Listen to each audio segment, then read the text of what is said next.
Of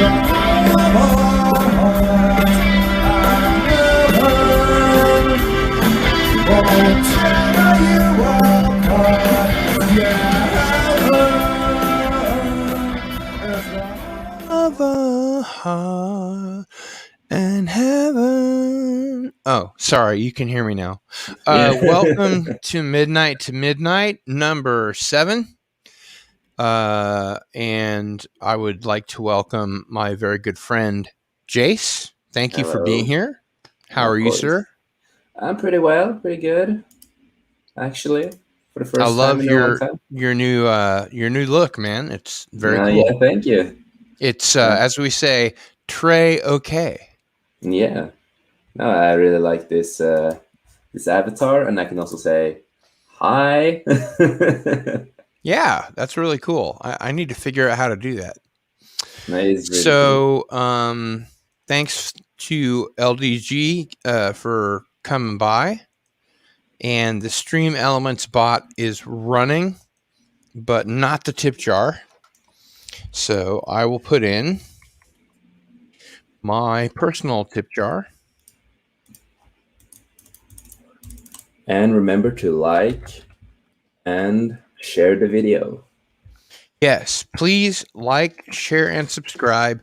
And most importantly, leave a message below, because YouTube really gets off on the engagement. So that's the important thing.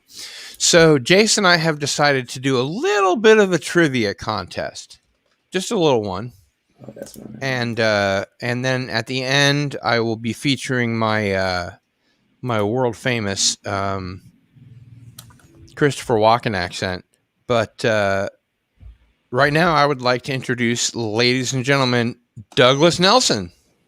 Hello. Hi. How are you? Hello, man. I'm doing all right.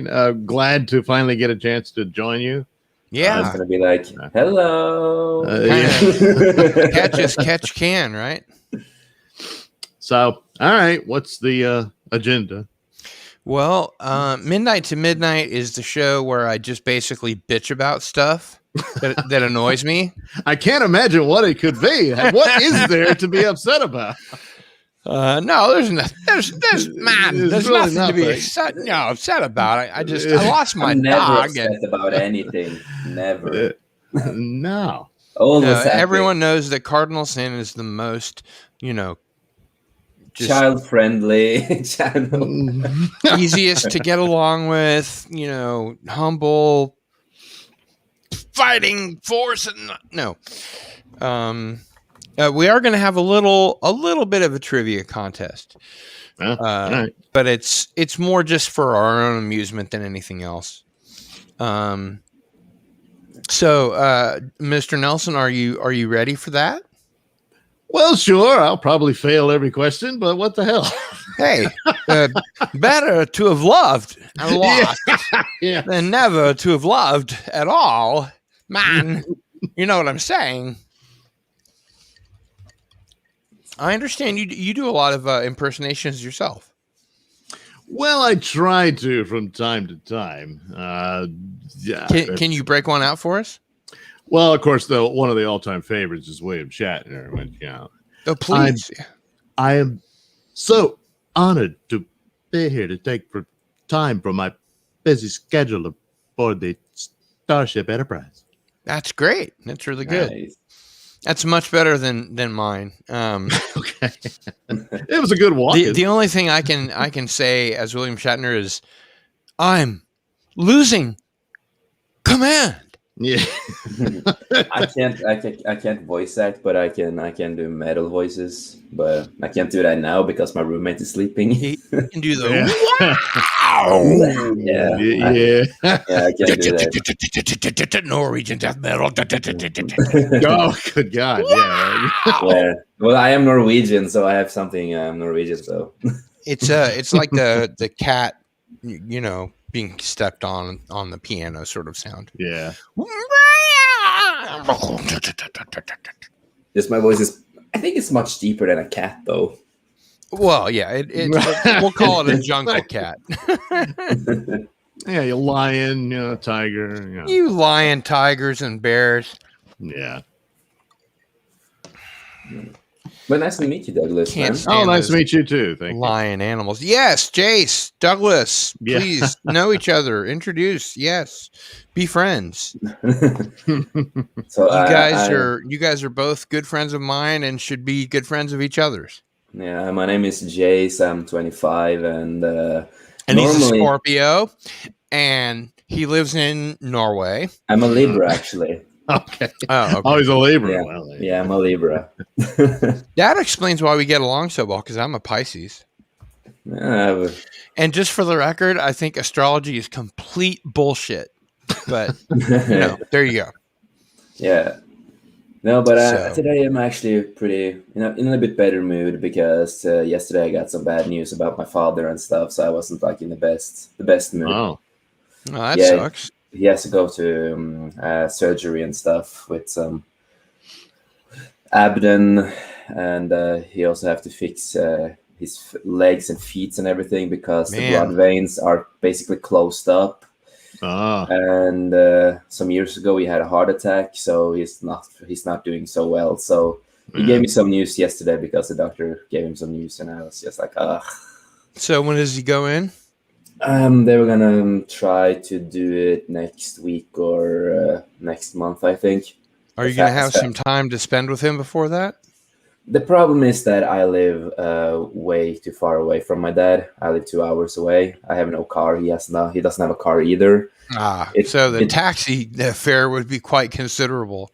Yeah, it's like I have been considering this. Is that I don't know how many people would help me, but I've been considering like doing a GoFundMe. That's or a great something idea. because I want my dad to have a car. So I I kind of mean, you could at least get like money for a train ticket there and back, right? There are no trains to my dad. That's the sad part. He lives in a little country, a little Wow. town with no trains. That must be very remote. Well, you Yeah. can set up a fund for overall the situation with it, including his care and whatnot, and so the travel expenses and this sort of thing. That's Just a put it- great Put it idea. all into one bundle, figure out a goal, Yeah, and go for it. And Yeah. Jace, just hit up Doug later, for the breakdown. He'll tell you how to do all that. No, I can't. I've never done it before. I'm just I kidding. would suggest No, follow the so- instructions and GoFundMe. I will see what I can do because It is a really good idea, though.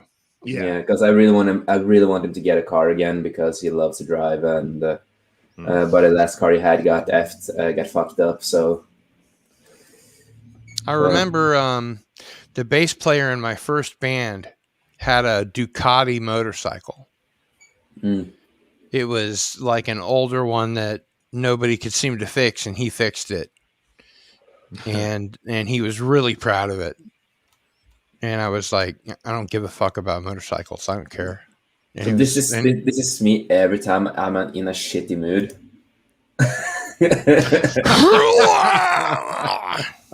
the Magma Ah. Man. These are the people that live underneath the center of the earth where Doomcock is. We're Duke. He's always having Yeah. to deal with those guys. Damn Magma Men. Get off my molten lawn. Get off my molten lawn. And when I feel happy, I will become an anime girl. Yeah. Because he's gender fluid that way. All That's right. cool. But this is my character that I made myself, so I'm gonna stick with that one. Okay. Well, Jace, I have to say I really like that one. It looks great. yeah, it is based on it's really based on this one, my character. I don't have a mask, unfortunately, because the program didn't include masks, unfortunately. So I've been watching this new Ghost in the Shell standalone complex thing on Netflix. Oh, yeah, It's called Ghost in the Shell SAC 2045.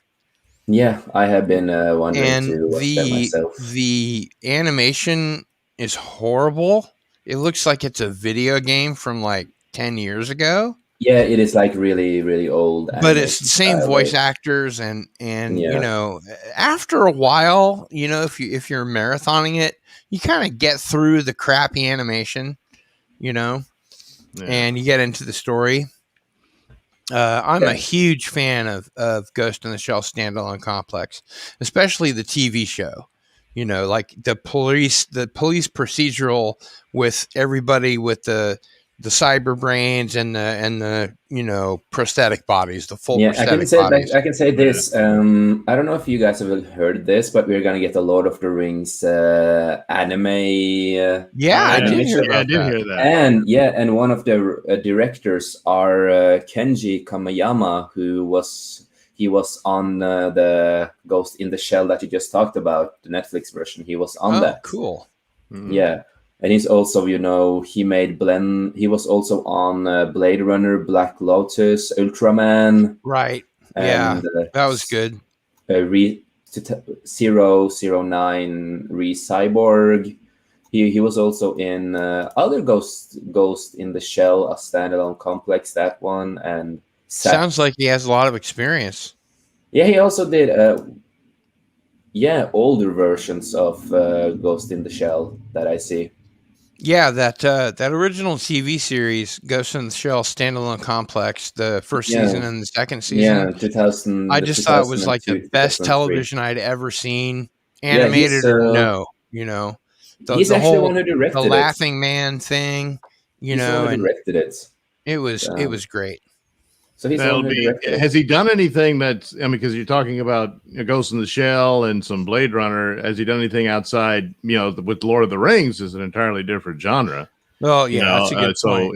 But I mean, I think at this point you can trust what he does because yeah, he's got the put out skills so and many everything. good Yeah. things. And It would be it's gonna interesting be- how he. But can he tell the handles it. story? Yeah. Right. Yeah, it is gonna be a prequel to the movies. It's gonna be 250 years before the events of the films. You know what I'd like to see? I'd like to see an animated Farmer Giles of Ham. Are either of you familiar with that? Farmer Giles of Ham. Or Farmer Giles of Ham? It's spelled with a G. Not quite sure, man. It's a short story, and it's got another short story in the same book, which I don't remember what it is. Something about a dragon, I think. But it's about how this farmer becomes sort of a knight or a hero, and things get rocking and rolling in Auckland, New Zealand. I'm just gonna go inside because it was a bit cold outside. Sorry, rocking and reeling in Auckland, New Zealand. That's what I meant to say. This fits a little bit better because you can see some there Marvel you go. in the background. Cool. That's a fully functioning VR setup you've got there. Yeah. I love it. Got a little computer in the background that has a little thing going, and you got a kitty cat that's wiggling its ears. Yeah. I know. You got a Captain America shield on the wall that's going back and forth. Yeah. Oh yeah. That's pretty badass. That's where it got to. And that's pretty badass. Me and my friend Chris, he said sorry that he couldn't join because he's gonna go to bed. He has work. In the morning. I saw that. But we have started to watch all the Evil Dead stuff again, right? So we watched the 3 first movies. We're gonna actually do a movie review of. But you realize, Jace, Army of Darkness is not an Evil Dead movie. You know that, right? In a way, it's not Evil Dead 3, quote, Army of Darkness or : Army of Darkness. No, I know. It's just Army of Darkness. Yeah, and it's so different too. But but it still has Bruce Campbell in the lead role. And instead of being a total jerk off like he is in The Evil Dead, where everybody survives but him, he's actually kind of a hero, which makes way for the TV series Ash versus the Evil Dead. Have either of you guys seen that? I have seen 2 seasons, but me and Chris I'm rewatching it with Chris, so we are going. You got to catch that 3rd season, man. Oh yeah, I know the ending, unfortunately, but I'm not gonna spoil that. But it's a really good show. I do really recommend it. Douglas, have you seen all that? Yeah, I did. This is embarrassing. I didn't finish the 3rd season. I've got to get to it. And both of you. Up. Oh my God! I know. What am I Yeah, I gonna will. do? I will. And by the time I got to it, they announced, "Well, we're not going to pursue it any further." And Well, it yeah, kinda and- But we dampened are it, gonna get a If new you look on Evil Dead YouTube, there's a movie. lot of Bruce Campbell showing up at Comic Con and Yeah, and other things, and he's Do you like, want a fun make sure that you call stars and you tell them why Yeah. you want stars because And of it's like Ash a- versus the Evil Dead. Yeah, and it's like a And- fun fact. He got a scar on his face and a chin, and he got that from the set of Evil Dead. Just like Harrison Ford, right? Yeah. So they used the scar in the show and in the movie, and they're like, oh, it's gotta pretend it's like it happened in the movie because you already have a sore and scar. We're just gonna make it into the movie. Oh yeah, he's been beaten Yeah. to shit in those movies. I mean, Yeah. And, the funny thing is that Sam Raimi has had it out for Bruce Campbell for so long that like when he was doing the Spider-Man movies, and oh gosh, what was that Western that he did, Doug? Sam Raimi, The Quick and the Dead, was it? he did that one. That was with the Something. No, one of that was those. all the. It was. Oh, damn it! One of those things. But the funny story that he told was that he just came to visit, and immediately Sam Raimi like put a number on his back and threw him out there, and he was like, "Okay, he's an extra, but he's a stuntman, so you can do whatever the fuck you want to him." And he was like, "Huh? What? Action!" Yeah, and so And he started just getting attacked, and he made him do that take like 17 times. Oh god! Just got that shit beaten out of him every time. So tonight, me and Chris are gonna watch the remake also because we're gonna go through everything. It's not bad. It's not. It's not. It's not bad. It's just just like, that it's not Go Evil ahead. Dead in a way, but it is a good movie. Have you seen Drag Me to Hell? Oh, that's another one that's Raimi. Yes, there's another one on the list. I got to get to. Very high on your list. Yeah, Please, both of you. Yeah. A great fucking movie. Yeah, Great I've seen that fucking one. But yeah, I think I'll watch it tonight. There you go. We're gonna watch everything that is Evil Dead related, and then we're gonna go through a breakdown and review on every single thing. Well, you've got to have me on that show, right? Yeah. So I am Mr. Evil Dead. I like to have a head that's completely dead. I don't know. But Well, there you go. But yeah, I'm Evil well-versed. Dead's one of those things. They do the reboot, which is not bad, but it's still going to be harmed by the aspect that Bruce Campbell, it cast the very large and long shadow. they over should have at something like least that. given him a cameo. Something. Spoilers. I kind of wondered if they would have gone ahead and cast him as the what's his name, the doctor who left the tapes behind and stuff like that. you know. Right. Yeah. But and we also have the movie before Evil Dead that kind of inspired Evil Dead. The concept. Oh, yeah. Within the woods. yeah, So but we're also gonna watch that because That I've never was, seen one. I never seen That that was one. Sam Raimi's film school thesis project, yeah, Yeah, or whatever you So, call it when you're in film school. I'm That really is excited to watch the rough that. draft. There you go. Yeah. Yeah. It's the sizzle reel that keeps you going into the next semester. But Yeah. goddamn, have you seen Bruce Campbell now? He looks so good with the beard. He has this beautiful gray, length on the beard, and he just fits it so well.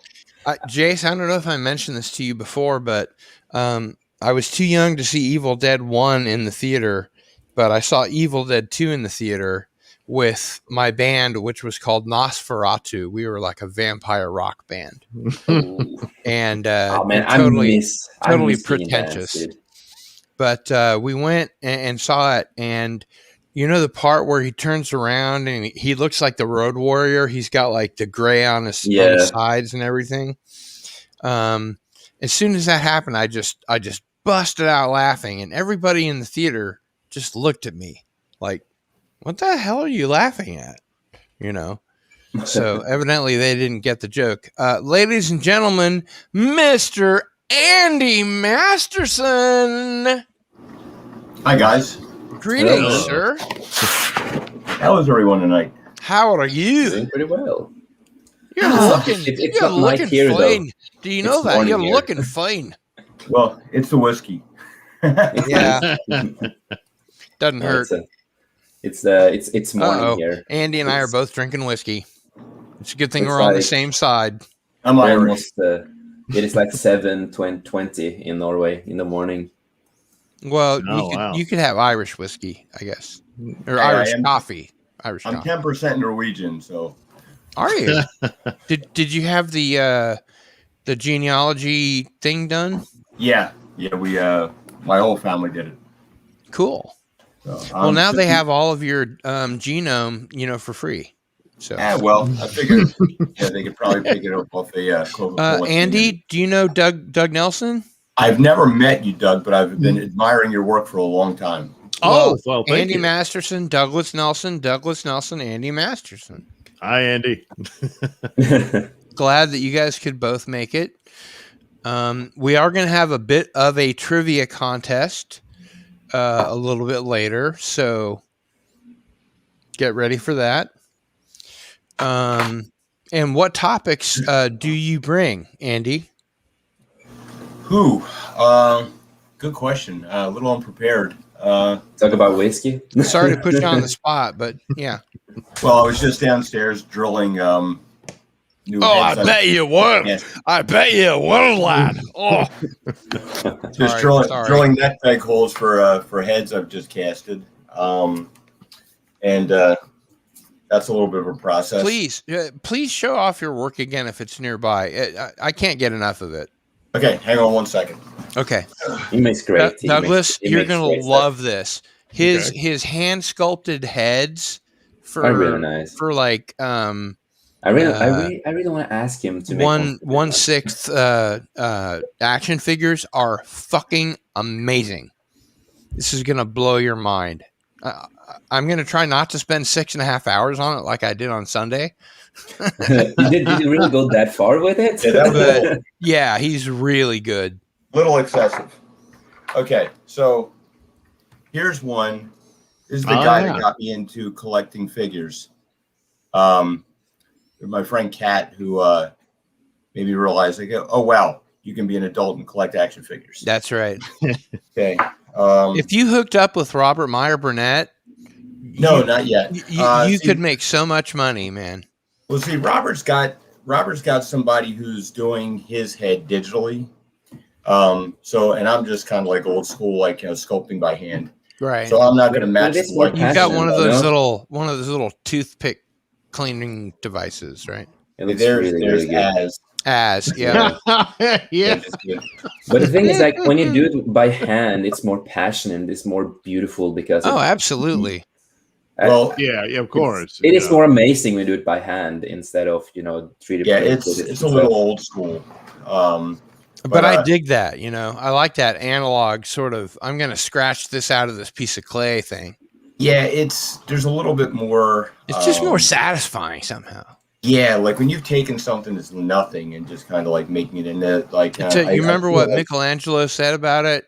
The statue was in the marble the whole time. I just Yeah. had to carve around it. Yeah. Oh, that guy was so amazing. I mean, to take marble and make it look like you can see the veins underneath the skin. I know, and marble. right? Oh yes, that's- Good God, it's like that's He must have lived as well as any artisan in Rome at that time. Well, that's the thing, though. You figure, like, and they say he worked so fast, he would just take that chisel and just whack it, and Oh, massive really? chunks. I'd never heard that.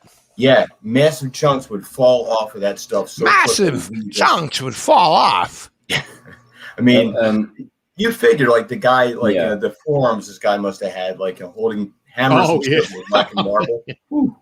And Good like Lord. your face sculpts are so much better than the figures that I collect and buy. They From really sites and are. stuff. They really Yeah, you- are. Well, Your you face should is start so your own much line. better. So much I'm more working on detailed. getting some of that skin texturing down that that Hot Toys and stuff's doing. Like I saw some techniques for that, so I'm working on that a little bit.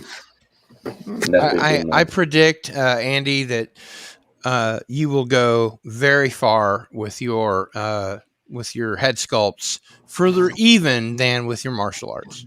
Well, we'll see. It's fun. It's like right now, You're I've got- fucking amazing, man. Thank you. Hey, Thank you. Andy, I've got a whole bunch of things in line. For a few of the guys that are like, in the our little sphere here, Mhm.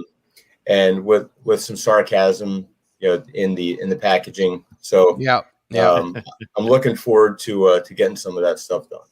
I will say it like this: if you ever open an online store with the figures and stuff, you will have a customer here, man. I would buy a lot of Thank stuff. You would have so many customers. Well, that's the thing. It's like The problem is making all those heads. well, that's actually the easy part. Like once the Oh well. That's the easy part. In that case, I'll switch directions altogether. once the sculpt's done, it's actually pretty easy to get done. To get some of the casting and everything done. The drilling out and the painting, that's a little bit time consuming. But there's some guys out there that do a lot of like painting and stuff on their own. So we'll see how that goes. But Man, yeah, one it's day I will- fun. It's One day, there's a certain satisfaction you get when you see somebody's face who's like, been this avid toy fan for so long, and like That's Doomcock why really, I'm saying you should blew my do mind. a Robert Meyer Burnett figure, because he would cream his jeans totally, man. Well, that's He the would thing, just though, be like, oh but he's my got Andy, God, one- this is Andy, more than I one can day- handle. he's day, got man, one coming to him that's going to be better than I can do. He's So gonna I what? was like, he's got one coming to him that's going to be more accurate than I can do. I don't know about So- that. So we'll see. But I've got a couple things like in the pipeline. Like I'm sending one off to like when I originally did I sent him a hot dog suit, but it didn't really fit too well. Right. That So I was so remade funny. it. I remade it so now it'll actually fit on there. pretty easy. Asman. Yeah, No, but I have something coming along with that. The problem with Az is like the last time I did one, it cost me $26 just to send the thing to friggin' Britain. Right. It's like, Yeah. holy shit! It's like Shipping like a postage stamp to Britain is like $40. right. But one day, Andy, I think I want to ask you to make my character that I have. It's basically what I have here, but it is this character right here with a mask. Which is just Okay. the back of his head and the front of a mask, And I also have like a body, which is kind of ID. cool. But I mean, Yeah. still, you have to have facial detail. And he's Well- gonna have a mask. The mask is gonna be on because my concept with this character is I have my own comic store that I will make, and the comic store is that it's about people with real life problems, mental health, and a lot of other stuff. And the things you're not supposed to focus on. And customers don't realize that they're dying for that material. And so you don't know how the faces looks like because you're not going to focus on that. You're going to focus on the person and the stories to the people that I write about. No, so I would love to have like a figure of this, my first character that I ever made. No, I'm excited to the day I will, get this to a comic or make this into a show. Like on I love YouTube. how you can see the little Doctor Strange and Iron Man in the background there. Yeah. Over the laptop. And is that all just fake? Or is it like the computer interpolating what's actually in your room? No. This is just a picture, an animated picture thing that's Cool. from the app. But yeah, this story it's something I've been working for a long time, and if I make comics, I'm gonna try to find it. What's the car back there? Is that a Batmobile or is that like I don't know, a Mad let's see. Max car? I have no idea. That looks like It's on the shelf behind Iron Man. Yeah, it looks like a Batmobile, maybe. Yeah, I Looks think like it it's might be Batman behind. Yeah, Batman is there too. Richard Burton, not Richard Burton, Tim Burton, Batmobile. Yeah. God, what am I thinking? Come on, a Richard Burton, Richard Burton Batman. Batmobile. No, so yeah. Come, chum. Let character us is- go to the Commissioner Gordon. No, my character isn't that hard to make. It's it's normally just a big hoodie with an anarchy logo on the side and the other side, I forget that I'm not on camera. I forget. I used to wear anarchy symbols on my jeans when I was a punk rocker, like in high school. I have them on my face, so in real life. So the tattoos that I made on this is the real tattoos I have in real life. No, those are cool. But no, so it's kind of simple, but it's also gonna have like, I'm also gonna add a lightsaber to the belt or something, because Star Wars is my biggest passion. So I'm gonna have like this Star Wars lightsaber on it. Man, you must be really disappointed now lately. You know what? I have a theory on that. Okay, so let's hear it, Andy. Star Wars exists on my shelf the way I think it should have been done. You have your own head canon, right? Yeah, it's like, I've got like, as Doomcock would say, your own mental dojo. Exactly, because look, even Lucas. Okay, so like he based all this stuff off of like Zen Buddhism, right? Okay? So, and that's one of the things that really bugs me when people come along and they say, "Oh, well, the Force is this and it can do this." Like, hold on a second. All right, it's kind of like in Marvel. Okay, so Stan Lee came along and said he wanted to make a character stronger than the Hulk, but he already said that the Hulk was the strongest mortal, so he had to make a god, and therefore Thor was stronger than the Hulk. And then somebody comes along and says, well, I like the Hulk better than Thor, so I'm going to make him stronger. Well, you can't violate that original canon. Right. So when you take the Force, and the Force is basically Zen Buddhism, it's like, the Force is chi. And so you're looking at like limitations of that, like, and there's all kinds of like, Chinese stories of mythology where like, if you've ever seen Crouching Tiger, Hidden Dragon, and you see them like, kind of like doing all these amazing leaps and wire work and stuff like that, that was like the epitome in Chinese mythology of flight. So when you take Star Wars and it's like, so you need a certain level of that grounding. And you've already, and this is one of my problems with the EU, was that the EU was, you gave it to science fiction. You took science fantasy and you gave it to science fiction. And science fiction guys always jump the shark. They're always like, wait a minute, what do you mean we always jump the shark? It's like, look, there was a series I got into like back in the 80s, Piers Anthony, the Incarnations of Immortality. Mm-hmm. And I'm reading a I really love cool Piers idea. Anthony. I've always been a Piers Anthony fan. But after he goes into like the sixth time of like, describing somebody taking a shit backwards, it was like, all right, this is getting old. He's like, you know what? Let me tell you something, just from my personal experience. And I'm pointing, and I apologize. I'll stop that. I remember being in Perkins and reading Interview with the Vampire, and I'd read 2 pages before I stopped and thought to myself, I just read Anne Rice write about what the stat looks like for 2 entire pages, and I didn't get bored. I wasn't, like wanting to skip ahead. It was just like, okay, he has a very fine cloth on the blah, blah, blah, So, I mean, if you're in the hands of a really good author, you can go right through that stuff. right now, like Anne Rice. Okay, so I'm a huge vampire fan. I've been like, vampires have been like, my favorite vampire stories are Nancy Collins, Sunglasses After Dark. Back in like '87, I was working night shift and I picked this book up and I just started reading it and I was like, is that where the film Near Dark draws from? No. Basically, Joss Whedon stole her stuff, and when he did Buffy, he kind of like no surprise there. Yeah, right. But he pretty much lifted her. Basically, she's like that. You get infected with a vampire parasite, and it just sort of like makes a model of your memories, and it becomes like kind of a twisted That's clone. interesting.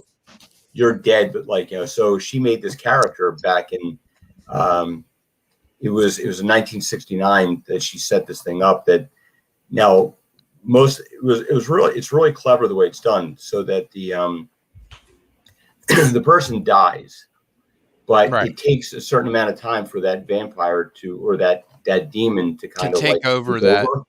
So the amount of person's- decay that happens in the body determines like how screwed up your ability That's is. cool. With that. And this is from 69?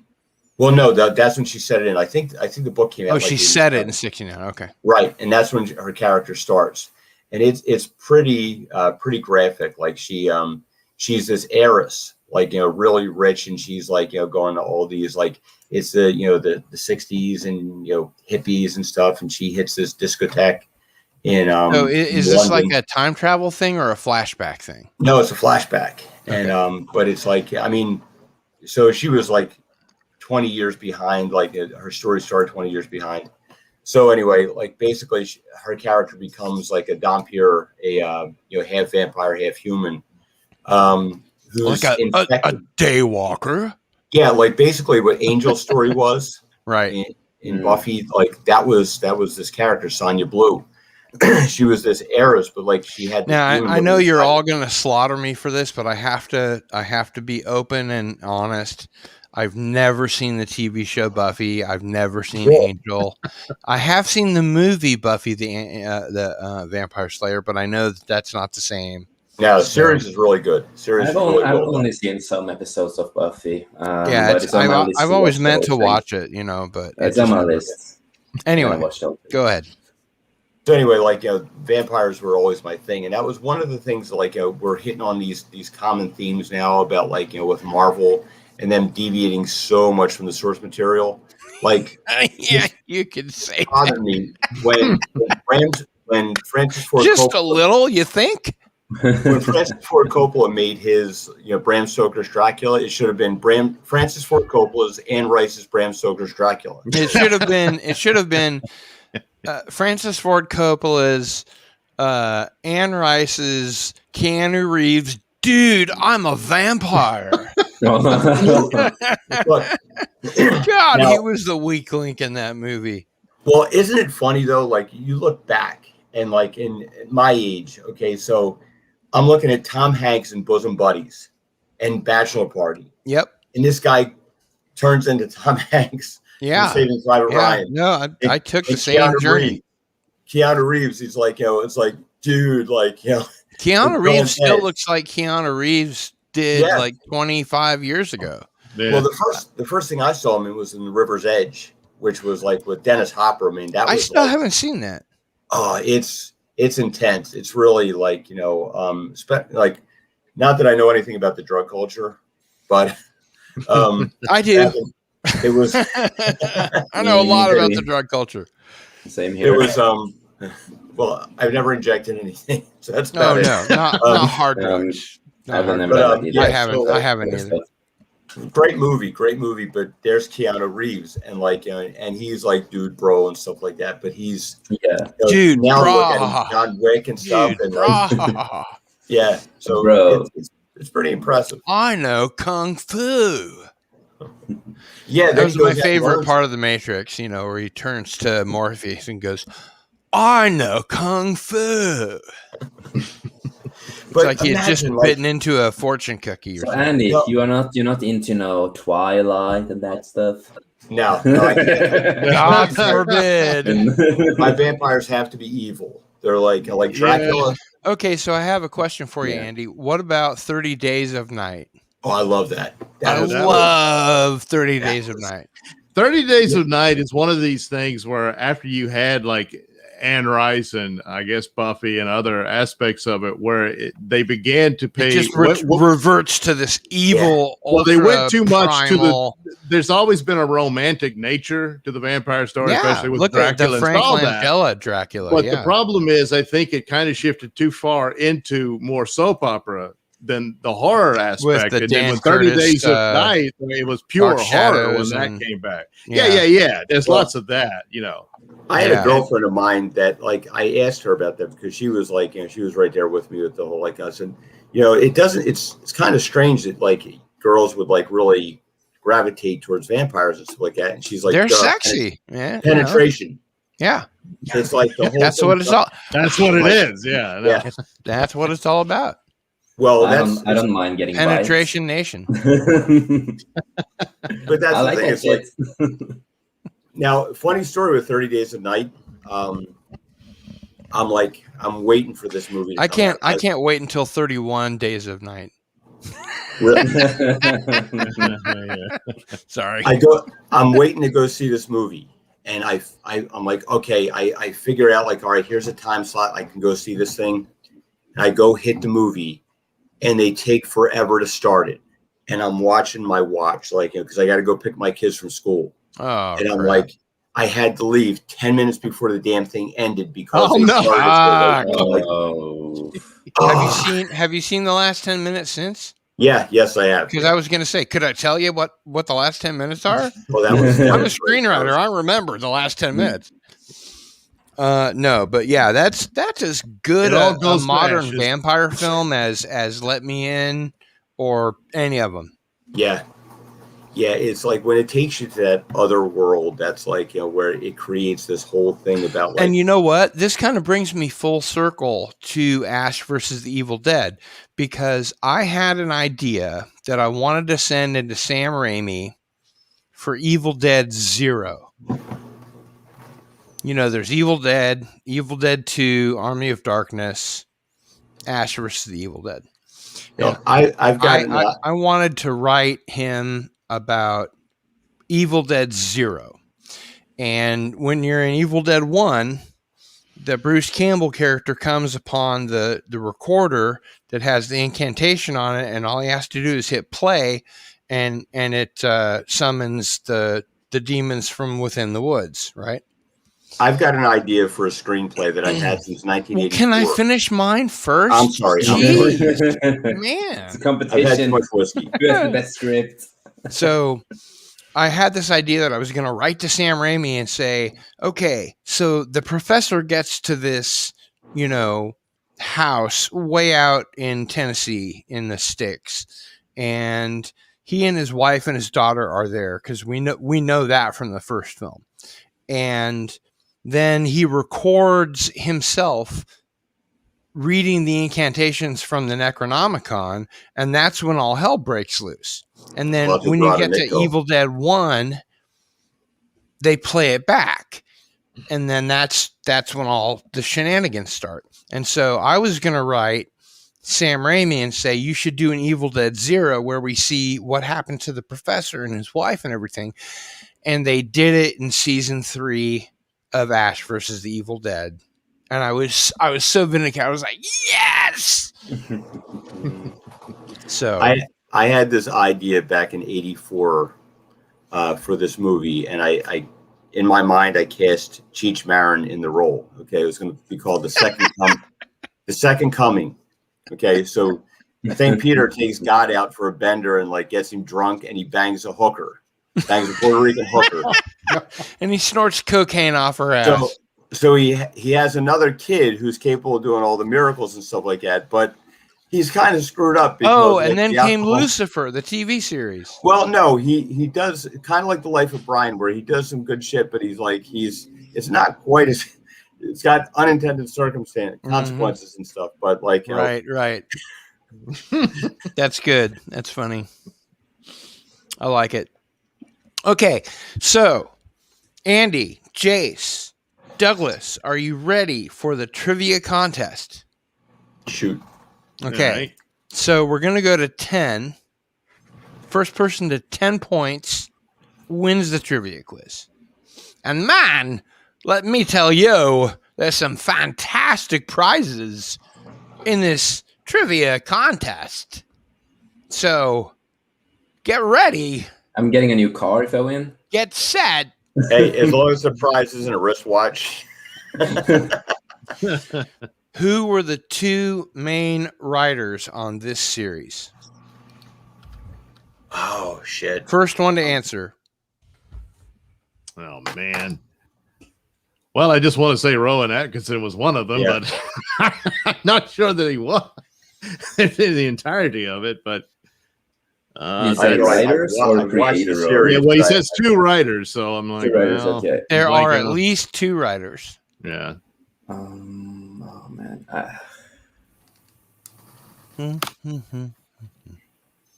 I should know this because my dad used to love that. Oh, it's a great series. It is. It's awesome. Yeah, I saw it with my dad. I think one of the writers had the name with something with Ben or something. That's all I Ben remember. Eldon? Ben. That's what I remember. But it sounds, yeah, isn't it? Maybe Ben Elton? Yeah. Ben Elton. Okay, that's of one. them. You're I one gotta away, keep track. Jace. You're one away.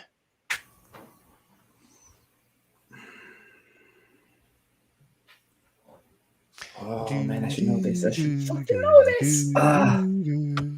I know Doug is like kicking himself right now. Well, a little bit. It's Should have paid more Atkins. attention to the credits. Richard Curtis. I love you, man. maybe? Yeah. The other one was Richard Curtis. Yeah, it was Richard Richard Curtis. Yeah. Okay. So I guess that's 0-0 all, right? Hey, what you got there? Well, Show Jace us what got you're it half pouring. right. I mean, oh, okay. Oh yeah! It was full. Wow. Gee, You what got my happened? Bushmills beat. I'm a Bushmills guy. You know, back in, Okay. back in the 80s, Second I was question. Bushmills. Trivia contest. You ready?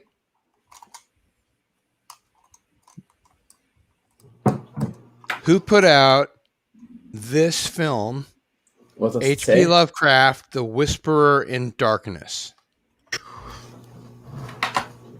What studio put out The Whisperer in Darkness? God. Yeah, I'm completely blanked on this one. Was that late 80s, Am I early making 90s? Am I making these questions too hard? Oh, absolutely. Well, well, it is what it is. I mean, So you have the feature here, and then you have the extras over here,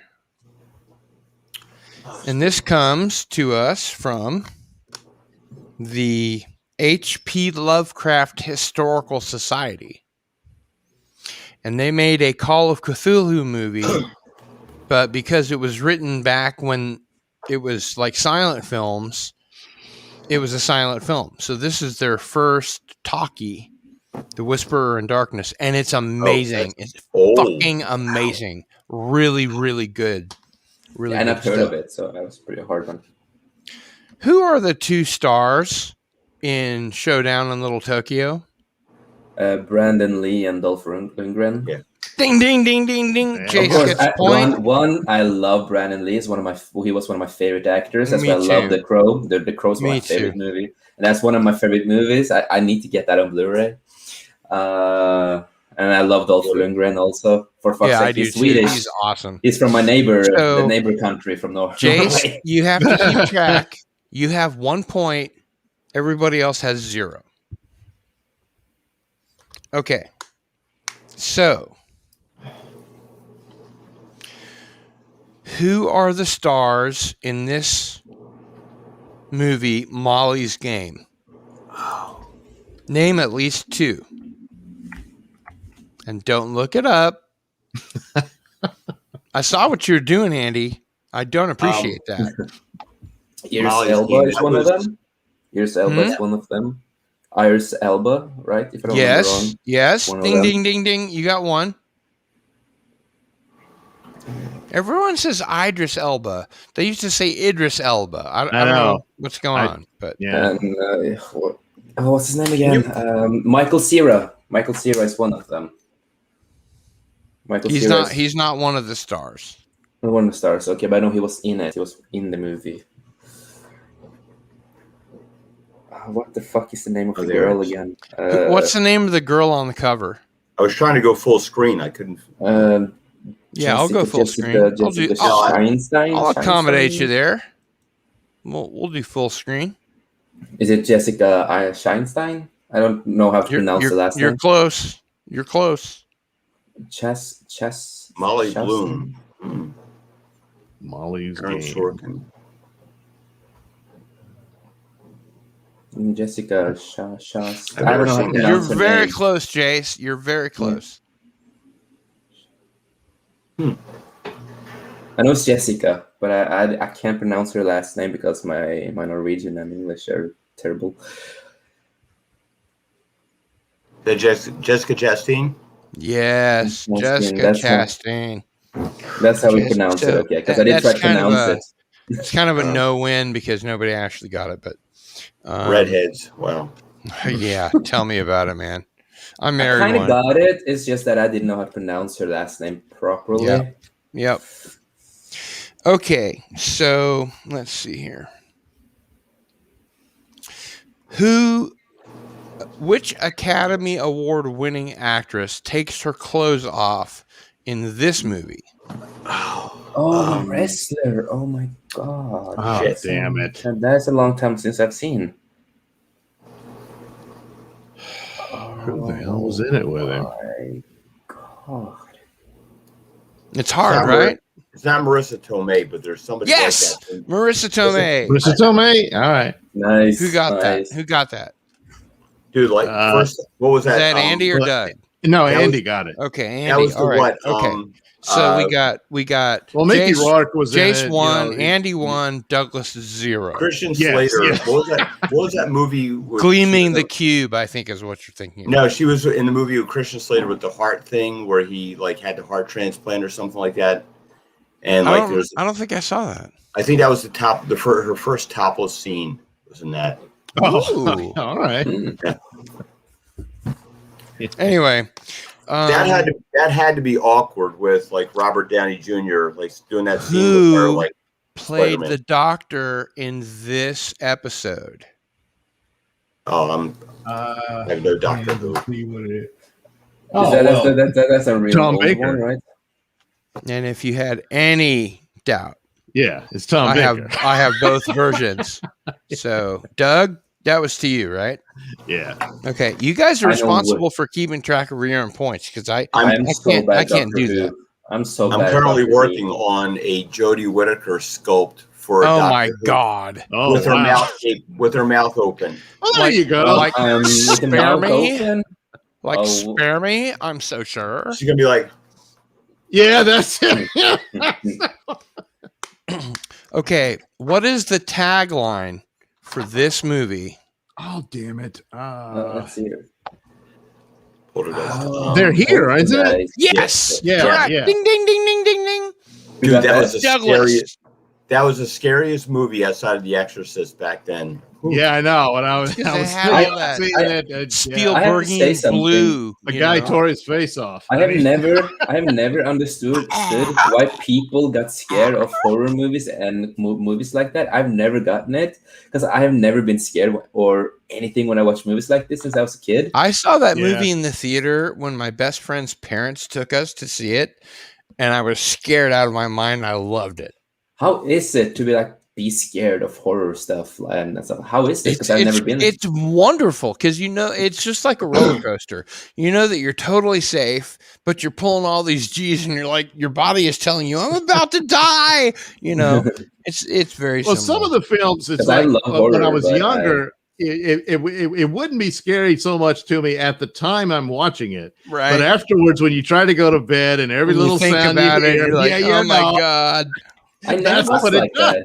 I'm I so remember- fucking jealous on you guys because I never felt like that. Just I love horror. It's something I Okay. really love. But Next Never felt like that. question.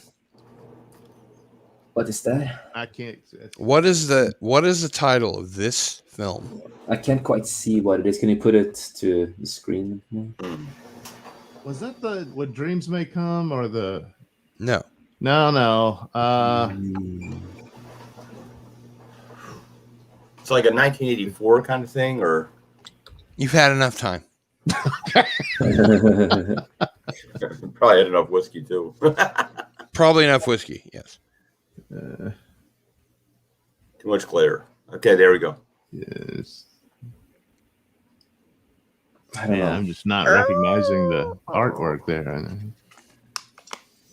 Anybody have any idea? No, I have to say so. The critics called it good science fiction entertainment, but you can't really make out very much more. But you can see Trevor Dyer was in it, and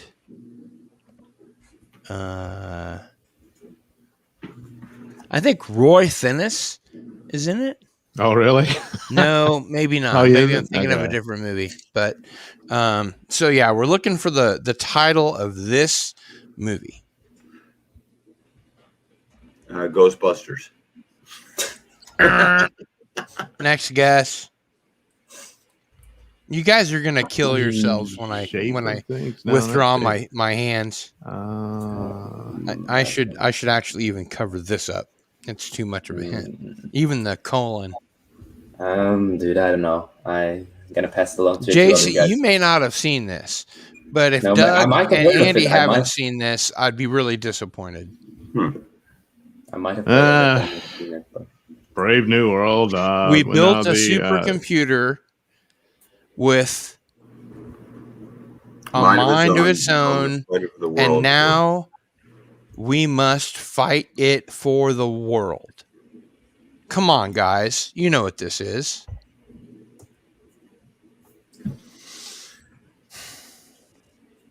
Oh, Colossus. Yeah, The Forbidden Project. Come on. Wasn't the soap opera actor in that one? The great movie, man. Yeah. Eric Braeden. Yeah, Braden. I think wasn't he in that one? I've got it on Blu-ray. I used to piss off my wife so much because I would do his impression on, like, she used to watch Young and the Restless. Young and the Restless. That's how Colossus. Yeah. That's how Colossus talked through the whole film. And they'd pull all this like receipt stuff out. You know, you are completely doomed. Your fortune is Capricorn. You know, whatever. Okay, did you guys have like a local, like we had a local guy out of Philly who did like the Saturday morning horror shows? It was Dr. Oh, Shock. yeah, horror host. Oh, yeah. Yeah. We had Dr. Shock. In the Kansas City market, they used to show the Shock theater package on Friday Fright Night, which at 10 years old, I was like, this is the coolest fucking thing I've ever seen. You know, even though they, you know, excised all the boobies and all the really groovy horror, all the cool stuff. Yeah. That's why you watch a 60s Euro horror film is for the boobies.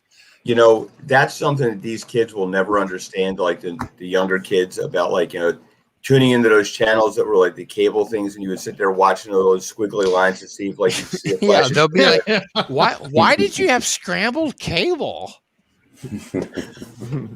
Why couldn't you just watch Skinamax anytime you want? I think, like, you know, really all I had to do was go on my dad's, night table drawer and. Okay, now. Yeah, you had to work for it back then. Yeah. I've got a very serious question for you guys, and you got to be quick on the uptake because it's going to be, you know, milliseconds, and you're going to blurt it out. So, everybody, pay attention. What is the name of this movie? Oh, that was really. I can't see.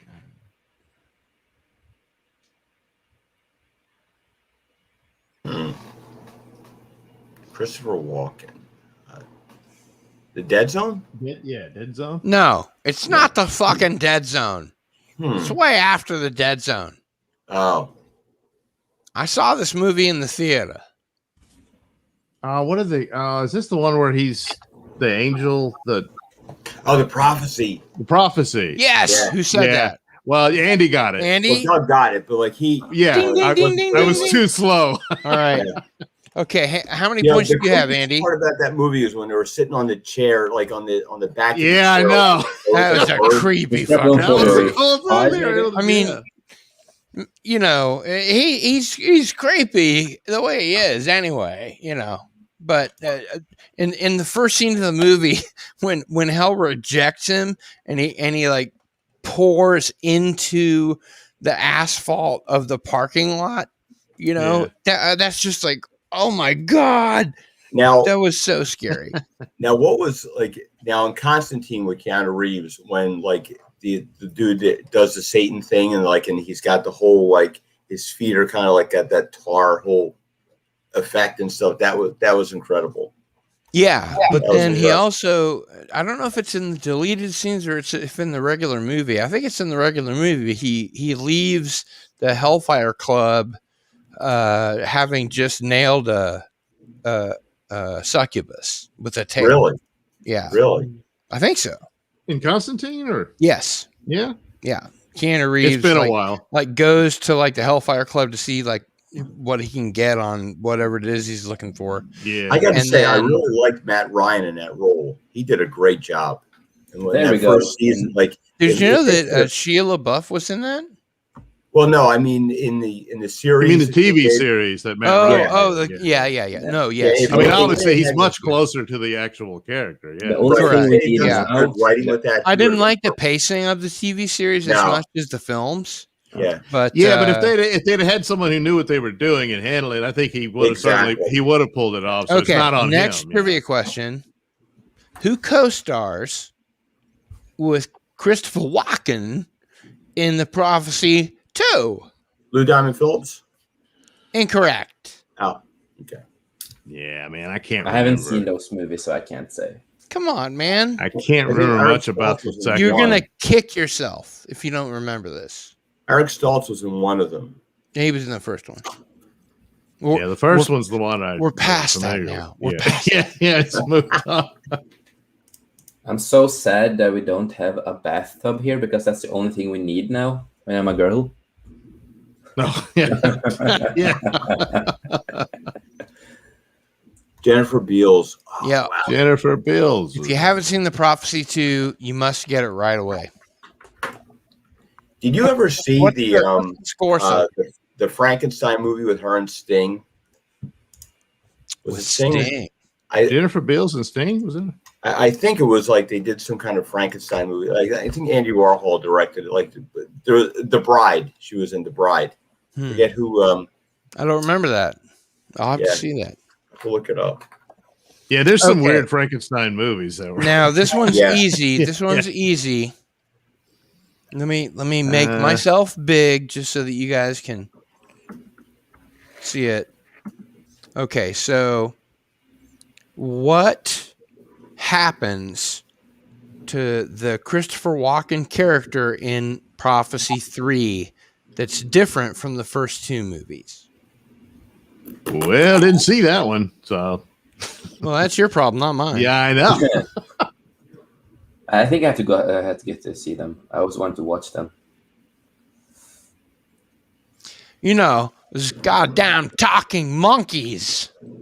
What's the worst thing that could happen to an angel that disparages those talking monkeys? So he became mortal. Ding, ding, ding, ding, ding. He's got it. He's got it. Okay, that's the end of our trivia quiz. How many Okay. points do you all have? One. Good one. Doug? Oh well, I got the Doctor Who one, Uh-huh. and I guessed at the last one, so I guess that's 2. I don't know. We have a winner, ladies and gentlemen. Wow, I didn't see that coming. I did. You didn't see that coming? I watch your channel on a regular basis. I saw that coming. Oh, good. Didn't see that coming. And it dies. And please subscribe to Douglas's channel.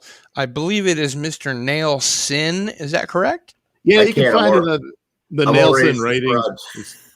subscribed. It's spelled just like Cardinal Sin, Yes, Except with the nail in front. nail in the front. Yeah. Nail Sin. Yeah. Yeah. So I hope everybody enjoyed that. I had a good little kick out of that. Now, Well, now I got to catch up on some movies. we got one more. First answer. Who directed this movie? Zack Oh, Snyder. Zack Snyder. Zack Snyder. Yeah. Correct. I was first there, I guess. I just saw they have the I'm ultimate all cut, out of discs. but I'm I've gonna got no play. more to show you. Okay, so you That's- got to check out The Bride from 1985. Okay, so Sting Bride. Was, I Sting was just Dr. subscribed to you, man. Frankenstein. I just subscribed to you, Douglas. Is this Jennifer a Hammer horror film? Yeah. No, Oh. it's let's see, Frank Rodham, Mary Shelley. I recognize the Columbia, writers. Columbia Pictures. Okay, so Sting was Dr. Frankenstein. It does sound familiar now that you mention it. Clancy Is this the Brown. Andy Warhol one? I never realized Clancy Brown was the monster. Well, that's not I bad. got- Boy, that I- does sound. I think I did see this. Actually, it's Yeah. not the monster; it's the creature, technically. But yeah, okay. yeah. People say Frankenstein's monster. It's actually Frankenstein's creature. Yeah. But that's sort of, as my grandmother would have Yeah. said, too much shifting of the dishes for the fewness of the victuals. So I remember seeing that. It was like back in '85, and it was like, well, I vaguely remember seeing it because there was probably some cheap beer involved. But hell, Jennifer Beals. Oh man, she was so hot. Oh my God, smoking hot. Yeah. Toxic male here. Smoking hot. Just a regular or just regular, normal, toxic white male, motherfuckers. Yeah, Represents. after an irregularly hot, incredibly attractive woman. So what I'm going to do here is I'm going to put Jace's 540 Studio. thing into the chat. And We're Jace, can you tell us about that? Well, on this channel, we talk about pop culture. We do the mostly same things that most people do, but we also do like after shows where we have more hardcore debates. That's and where the after parties are, right? the after You guys shows are like popping champagne corks and snorting coke off a hooker's ass. yeah. Oh wow! No, so the after, All we got to do is go to Norway, guys. yeah, no, so the It's 540 completely legal there. Didn't you know that? So on 540 certain points of view, we talk about pop culture and news, and sometimes we have like guests and different views on pop culture. We had like this guy named Ash from Pop Culture. Ash Singh. Yeah, He's very 'cause- cool. because he loves The Last Jedi and the sequels. I and met stuff like him that. on the Doomcock channel. Yeah. Ah. So he is really nice, and we got him on the channel, and not many people are so hyped or happy to listen to how other people like the sequels. But Armari, my co-host, also loves the sequels. So He Armari does. so he got really happy that we finally had a new person on the channel who also likes it, and stuff. Yeah. So, but we Like I asked say, being raised Jewish, it's kind of like not being the youngest guy at the Seder table anymore. yeah, and we are working on a movie/TV show and anime/reviews and breakdowns. Great. And we're also working on a Star Wars archive series, and we are going to deep dive into the EU books and go through the lore and story and characters. Protect what Kathleen Kennedy shouldn't be able to get. Yeah, and on Saturday, I'm going to do an interview with a Norwegian black metal artist. Well, Oh, why don't you wow. do an interview with me? I'm available Saturday. I can do a Saturday. Mary, don't you know who I am? Mary, I'm available on Saturdays. Yeah, so I can show the thumbnail and stuff that I made for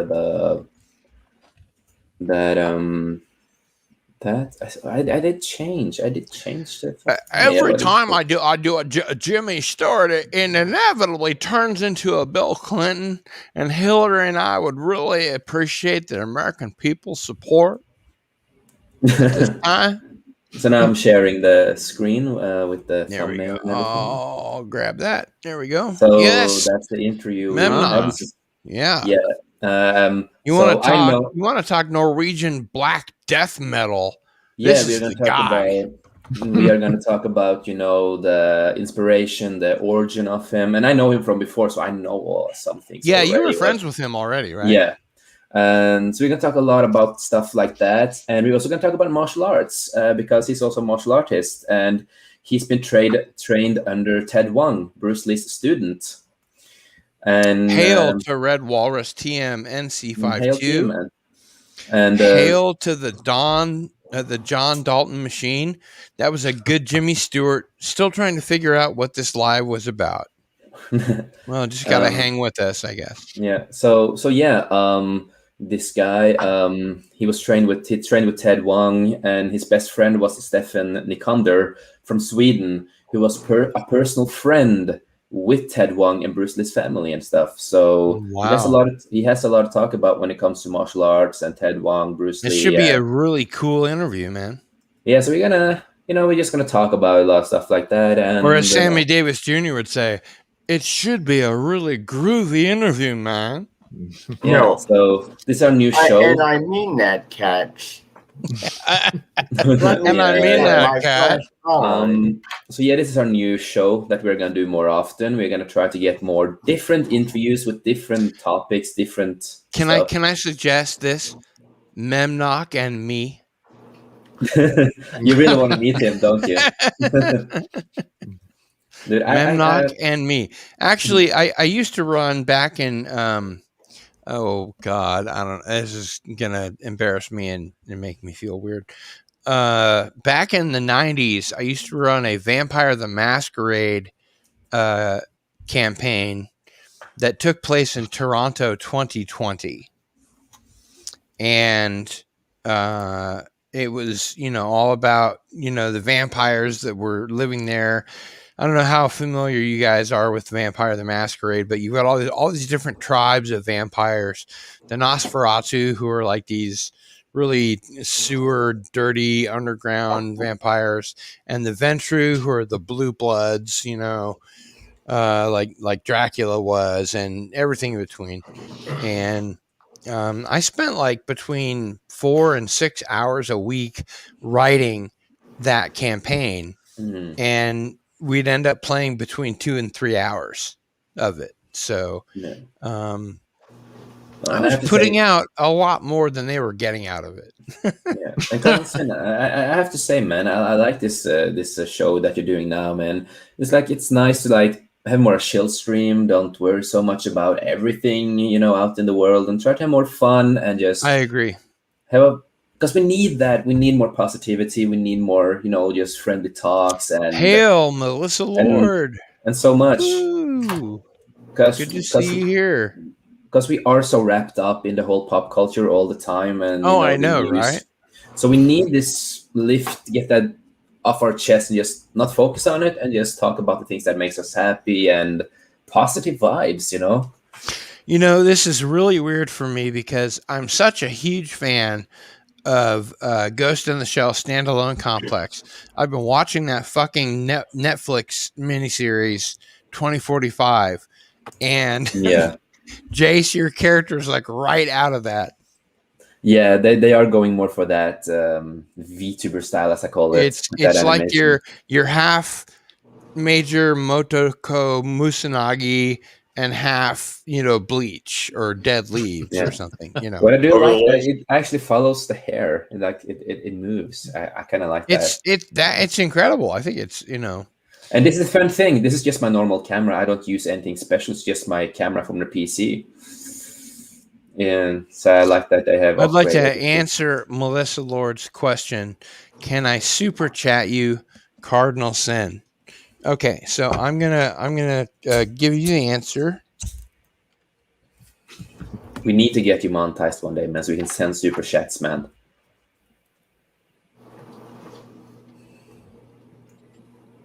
If you'd like to tip me, you can send me a tip here on my PayPal link. If you'd like to ask me a question, you may do so in the chat for free. Because I'm not monetized yet, bitches. I'm trying to get there. I'm trying to get there. One day I will be, but yeah, one day, man. And you deserve it, man. You do so much great on YouTube, man. Well, thank you. I appreciate that very much. Elvis has now left the building. My son's got me into watching anime lately, and we usually take turns where I show him one of my classic shows, and I'll watch one of his anime shows.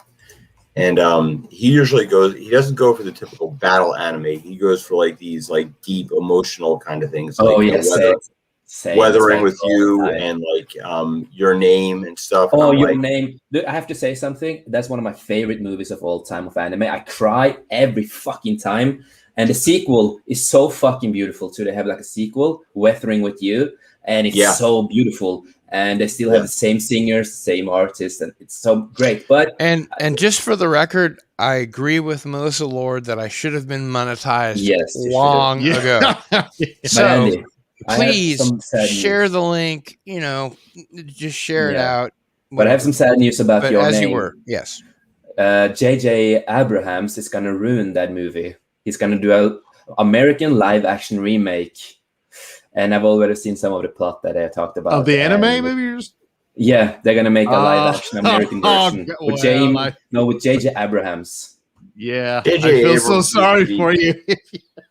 J.J. Abrams is he He's- good I don't guy. know. I don't destroys understand it. everything. You know, He's gonna I do some. don't understand how you can fail so many times and people look at you like, wow, you're really good. Like, yeah, he's supposed to be the savior of franchises. You know, they bring him in Star and Trek, come Star fix Wars this. is gonna do some DC Yeah, work, and now he's going to destroy the gonna- DC. And, So if you're a big Zack fan of those Snyder- movies, I'm sorry for you. and Zack Snyder, he was open to make like a Dragon Ball live action film. Oh, really? I hadn't heard Yeah. that one yet. All right. He was open for that. And as like I say, Zack Snyder, he makes certain movies. He has to stay away from Dragon Ball. Yeah, because it has a lot of humor that we can't use now, and it is colorful. It's super colorful, and with Yeah. yeah. I grew up with Eddie Murphy in the 80s. Like the other night I was playing for some of that for my son, Eddie Murphy's Raw. And and all the things that you could not possibly say today. Yeah. It was so funny. Yeah, in Norway, we can say it like that. We still have that humor most of the time. We don't care. Like in Norway, we also have like on the one place a hairdresser. They have like a picture of Kim Jong with Trump's hair, and they have Donald Trump with Kim Jong's hair. We do that all the time. In Norway, we don't care that much. We don't care much about stuff like that. Like everyone jokes here, and we know it's just jokes. Yeah, I mean, when you're in the real world and you get away from Twitterverse and most examples of media, no one really cares, and all the different backgrounds and what have you of people, they figure it out. But once you're in this weird an asylum of online business, everything goes the same. I have a friend of mine. He just had 2 friends of his fired at work for. The one fellow said that they had a barbecue on that Sunday and they were playing Monkey in the Middle. And a black woman took offense to that and got them both fired. Really? It's like these companies are such cowards. They're like they're not willing to sit there and say like, well, what's the real argument here? What's like, was there any intent? But it doesn't matter. It's like just fire them. What the heck, man? That sounds stupid. Yeah, that sounds really stupid. And sometimes it's just a matter of someone says, "Well, now I can have some power over somebody for a brief moment, and then and get some joy out of it, I guess." But yeah, it's sad. It's sad. You can get canceled and fired from nothing, and that is really sad. Well, that's the thing. Nobody knows how to laugh anymore. Nobody. I mean, God, I grew up in the 70s with Buddy Hackett and Don Rickles. These guys would they would make fun of everybody. But Don Rickles was all about insulting people. Yeah. That was the whole joke. And since I'm the youngest here, when I grew up watching YouTube and stuff, we always had the dark humor and funny humor, and nobody cared at that time. We just had fun. We never cared. I grew up with Shane Dawson, for example. Yeah, he had a lot of messed up humor, but that was popular at that time. And it was always like that with a lot of other YouTubers that did the same things. That it didn't matter if you were white, a person of color, or what you were. Everyone made those jokes and had fun. Yeah. Yeah. I have a very dark sense of humor. Yeah. We had back in 1985 in Philadelphia. Okay, so there was an I don't want to say an organization, but there was a group of people, and it was called Move, and they were sort of like a militant organization. So you are talking ancient history here. Yeah. This is like back before the Romans established an empire. Right. Well, welcome back, Sin. Sorry, I just back in 1985, like the mayor decided, like they went over there to serve a warrant, and they opened fire on the police, and then the police decided that who did the Black Panthers?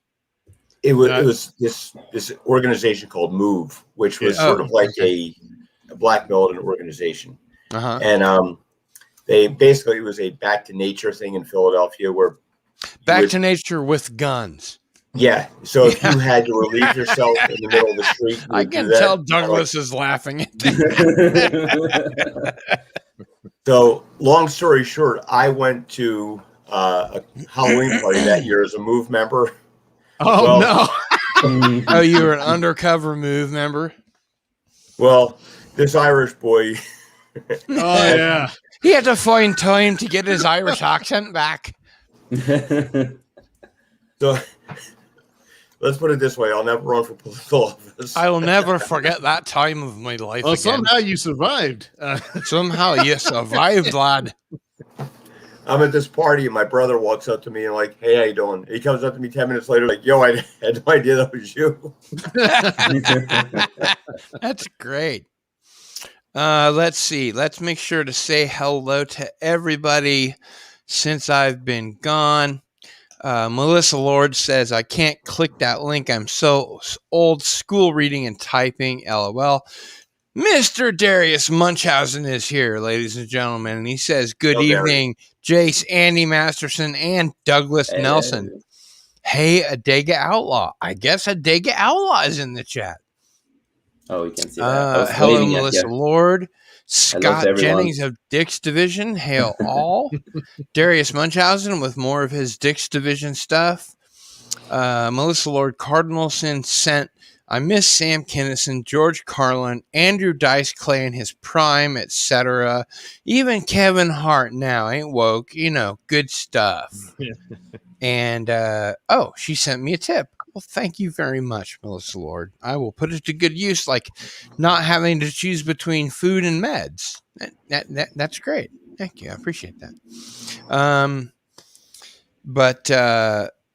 She raises some good points. Everybody raises some good points. Everyone wants recognition for what they do, as long as it doesn't come with a me too.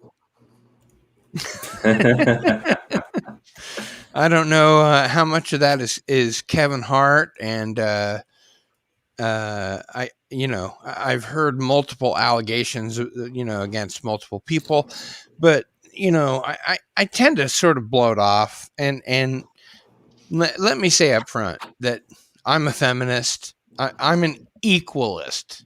I'm not a feminist. I'm an equalist. I think that women should have the same opportunities as men. But they shouldn't be, granted any special, whatever over men. Like, well, that's the thing is that you don't. And I don't mean ubermensch. I mean, they shouldn't have any special things that men don't have. You mean privileges? Yeah. So they shouldn't be allowed to get into officerial positions faster than men or whatever. And ladies and gentlemen, may I please introduce my good friend, Darius Munchausen. Hello, Darius. Hi. Welcome, Darius. How are you, sir? Good evening, everyone. Thank you, Cardinalson. Hello there. Hey, I just saw the link you sent me, so thank you for inviting me. Thanks for being here. It's a big time show now that we have 5 people in the chat. It's a pretty good turnout for it's almost 2:30 a.m. here. Well, yes, it is, but on the other hand, I'm not up against anybody really. I double checked to make sure that nobody was streaming at midnight. Anybody that I care You about. got to find the one slot where there's no. Robert Meyer Burnett doesn't have a midnight stream. He's not doing midnight metal, etc. So I did my homework, and I thought tonight would be a good night to do midnight to midnight. Yeah, it's just funny that you just messaged me when I woke up. It is so funny that you just messaged me when I woke up. Yeah, you're in coffee mode, and I'm in Irish whiskey mode. So yeah, no, I was gonna wake up early anyway because I got my payment, and I'm gonna do a lot of things today. You got stuff to do today. Yeah, but I can still be here for a little bit longer. That is okay. Try the Pinot Grigio. So Melissa Lord says that she's a 1920s old school feminist. Asking for the right to vote. There's no right that says I get to make more than a man because I'm female. Dre can't come to the gym anymore, Mom, so I'll be. Well, I've always been like that. Everything's gonna be equal in so many things, and me and Marianne it's not gonna be anything over that and over this, and it's gonna be equal. And if you work, you have to also like work for your positions. You have to do stuff to get to the position you want to be.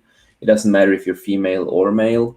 Mm-hmm. You have to work. You can't just sit on a computer and complain. And that means to everyone, you won't get a raise, you won't get promotion if you just sit there and do nothing. You have to work for it. Right. It's like Armati.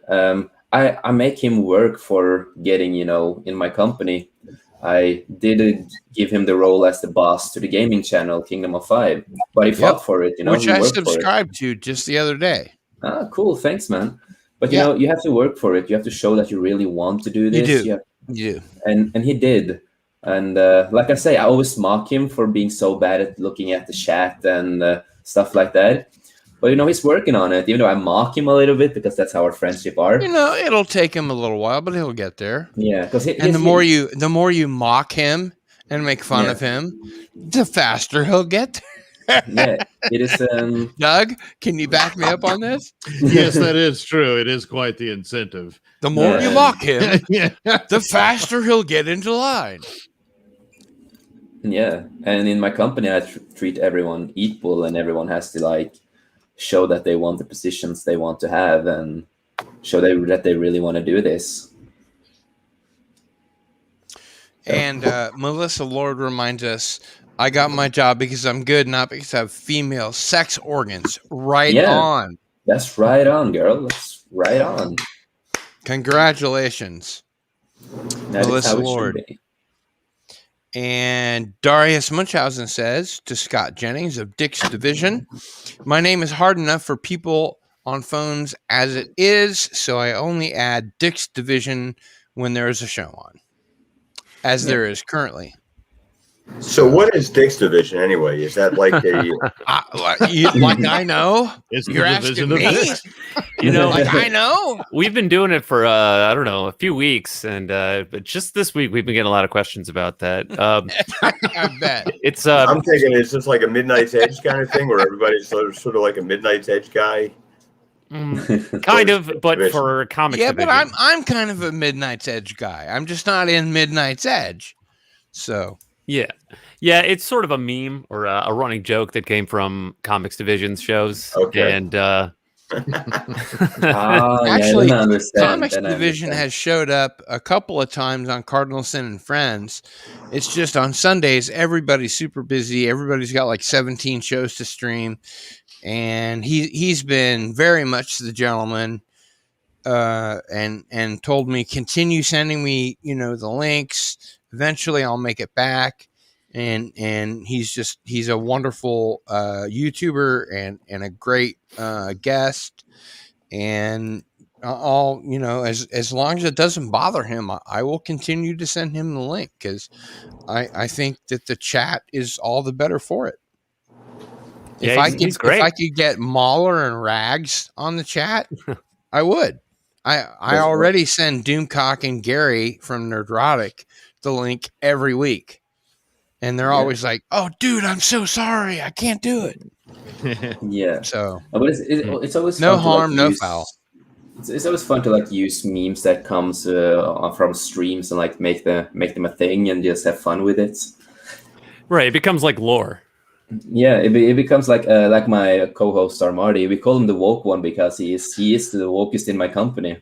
It's not about dick jokes. Well, it sort of Happy- came from dick jokes. We tell a lot of dick jokes in the chat It'll be Cecil, on right? his shows. Well, okay, And, but that's not where we're coming and- from. and it Man, snowballs, right? Come on, we've got much higher brow topics to discuss than fucking dick jokes, if I may. Oh, well, there's a and I lot of think I highbrow may. humor, you know. There's highbrow humor over there, Let's- but there's also a lot of dick Let's jokes. raise And, the conversation a little bit. No, there's no dick jokes on your show, but you know, No, I mean you can have dick jokes, but they've got to be really funny. That's super funny. yeah. They've got to be really funny. And so, yeah, we, you know, it's sort of like Comics Division's army in a way, you know, Here which, you go. is the Dicks Division, right? And Dick so, division. so if you, you know, it started out with, you know, one person adding it on, and then two, and then four. But then when he went out for surgery, you know, to show support, you know, a whole lot Down, more of us. back to two. Yeah. Right. So, you know, I was just changing. I was adding Dick's Division on just when Comics Division show was on. But then while he was out, I just left it there until he came back. And so, Douglas, I have to say, I'm very impressed at how you either finagled your way onto or earned your way onto Doomcock's live streams on Friday Night Frolics. I've seen you there at least 6 or 7 times. Yeah, And- somewhere thereabouts. And he just brings you on, and you guys have this witty repartee, and then you go off into La La Land, and he's like, "That was my good friend Douglas Nelson, otherwise known as Mr. Nailsin, and you can find him at blah blah blah." And I'm like, "Wow, that guy must be really cool." So that's why the invite. Well, you know, there was quite a few Photoshops I did that people Yeah, like there's Doomcock a liked lot of people that do Photoshops for him. Yeah, and a roundabout way, I think he saw one of my videos, and you know, Uh-huh. he said yes. So, and mostly, I love your videos, man. oh well, thank you. Especially the Doctor Who videos, the classic Doctor Who videos, Yeah, where you start taking things apart and you're like, well, this doesn't really work, and this doesn't really work either, and there's no point to this. You know, I don't know why they did this, and this is completely non-functional. I love it. but in the end, I liked it anyway. So yeah, there's no, quite a few yeah, of yeah. them like that's that, what yeah. we had back in the day. you know? Right. So I appreciate the way that you take it apart and put it back together, and it's always nice to have your point of view and perspective. You know, Well, I'm happy to provide it. excellent. So I I want to say, really love this panel, man. It's so I good. love how people here. the Cybermen always go excellent, and why aren't the Daleks Wi-Fi? Why do they have to talk to each other to expose the plot? Yeah, I don't. Well, they think they're superior to everyone else, and they just won't admit it. That it's I really cannot bad. go upstairs. It's terrible I radio cannot technology. go upstairs. Well, they eventually figured that out. They put rockets underneath, you know. Well, for the So they can Steven float around. Spielberg show, yeah. No, I think they did that in what was it, Sylvester? Oh, they McCoy's did era. it in the first Yeah, season. McCoy of, had one because Christopher they Eccleston. thought they had him Yeah. beat. You know, we're up the stairs, ha ha. And then the dialogue started flying. They're like, oh crap.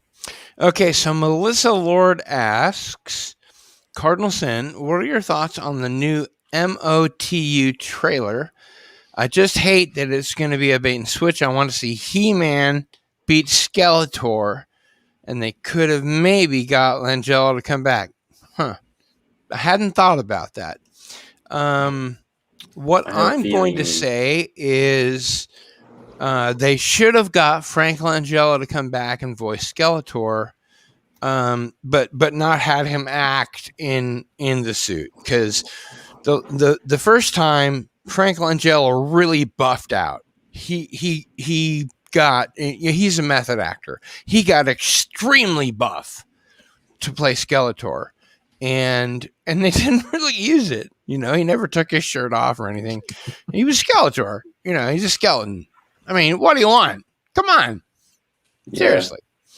But no, I really would have preferred a deeper dive into Skeletor, because Frank Langella brings the goods. No matter what you're watching, Frank Langella always brings the goods. Have you guys seen The Americans? The TV show on FX? The Americans? Nope. Mm-mm. Anybody? Darius? No. Okay, take out your chalkboards, children. Lesson number 1. The Americans. Fucking amazing series. Okay? It's an amazing fucking series. And Look at that handsome mug. Frank Langella is one of the handlers of this couple that are originally from the Soviet Union, Oh, okay. and yeah, they're in the Kurt United States, and they have kids, and the kids don't know about what they're doing, and they just think they're regular American kids and everything. Spoilers. And later, Margot, what the fuck is her name? Robbie? No, she was in Russell. Justified. Perry Russell. Margot Martindale? Is that her name? Yeah. Margot Martindale is also in that series as one of their controllers. And she sort of, riffs off of Frank Langella, who of course is very old by the time that show came out. But you couldn't tell. I mean, he was great. If you get a chance to watch The Americans, whether it's on streaming or physical media or whatever, take advantage of it. That's my my advice. It's you won't regret it. It's some of the best television that's ever been made. And while we're at it, let's go ahead and highlight Captain Trek. Darius Munchausen, Hey. please send it to me on Twitter or Discord, and I will also explain why you will be seeing less of me. And Melissa Lord. And I love Luke. I mean Mark. LOL. There's some love for Captain Trek. Yes, Cardinal Cindy's great in everything he does. And my first experience with Langella was Dracula from 1979. Yeah. Ooh.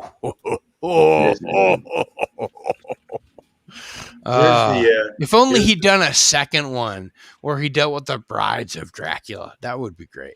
But he toured on Broadway with Dracula for an entire year, and when they decided to make a movie out of it, they wanted him to do the fangs and the blood and the whole bit. And he was like, "No, I'm just gonna be like a romantic lead, and I'm gonna seduce these women, through non-paranormal means." And they were like, "Oh, okay." And he did, and it was a masterpiece. It's a very good call. So, holy cow, Melissa Lord was born in 1980. Oh my goodness! Kneel before Skeletor. I was almost graduating high school.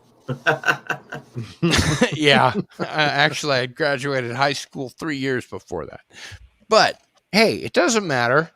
Just like Robert Meyer Burnett says, we're all geeks here. We're all having a good time, Okay, so- It's about what we love and talking about what we love, because the normies will never get it. Am I correct, gentlemen? You're correct on that, yeah. The other night I was saying the sculpt that I made for Doomcock of the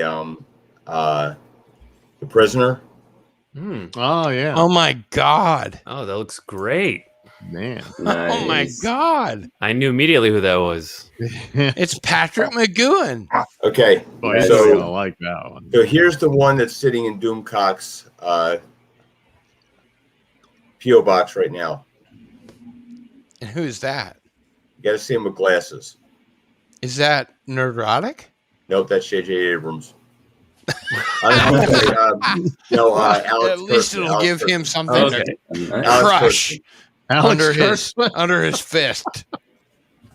So You heard that his Clarice program got shit canned, right? yeah. Oh, what a Yay! Everybody clap! Yay! good failure. Now, did you guys hear about Emilia Clarke's comic book? Oh God, yeah. What's up with that? Oh, you mean Mom? Okay, so she's making a comic book called Mom, and the Oh mom's- yeah, Emilia Clarke. I did hear about that. yeah. Hail And the superpowers are Angela period. Straven. Woo! And she can swing through town with I love how hair. Doomcock is trying to pull off that really falsetto Michael Jackson. Ow! Ow! Mm, ow! Ow! If I wouldn't pull my crotch so hard, I wouldn't go ow. Yeah, but it is so weird, that comic, man. We talked about it on the podcast, and it just made me feel sick of and her playing a victim on why she thought this comic was a good idea, because her brother was basically, I don't want you to join me in the comic store. Yeah. Like, So she's That's just typical being a siblings. contrarian. it's like, Yeah. it's typical. I have siblings myself, and I've always been like that. I have little sisters, but I don't want them to join me to, my secret heaven. Yeah, you to know, my watch heaven the of- stuff you think is cool. Yeah. Well, you shouldn't still be concerned about it in your 30s. Well, he's not in his I'm not in 30s. my 30s. No, I And mean the Amelia Clarke and her. Oh, whole yeah, yeah, excuse she's- for Yeah, that, she's not yeah. in her 30s either. Oh, she isn't. Yes, I she thought is. she got there by now. Yeah, she No. is. No. Emilia Clarke. Okay, so let's go back to our little trivia. Emilia Clarke is 34. I just sent There you you go. on through Twitter. I sent you a picture of the finished version of the Alex Kurtzman figure. Oh my god. Did you make that? Yep. That is so funny. And he's got the dildo in his hand.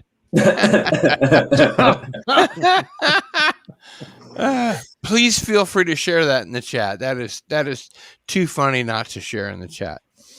Andy, can I So follow you on my Twitter or next something? video, I'm going to be reviewing this Strange New World.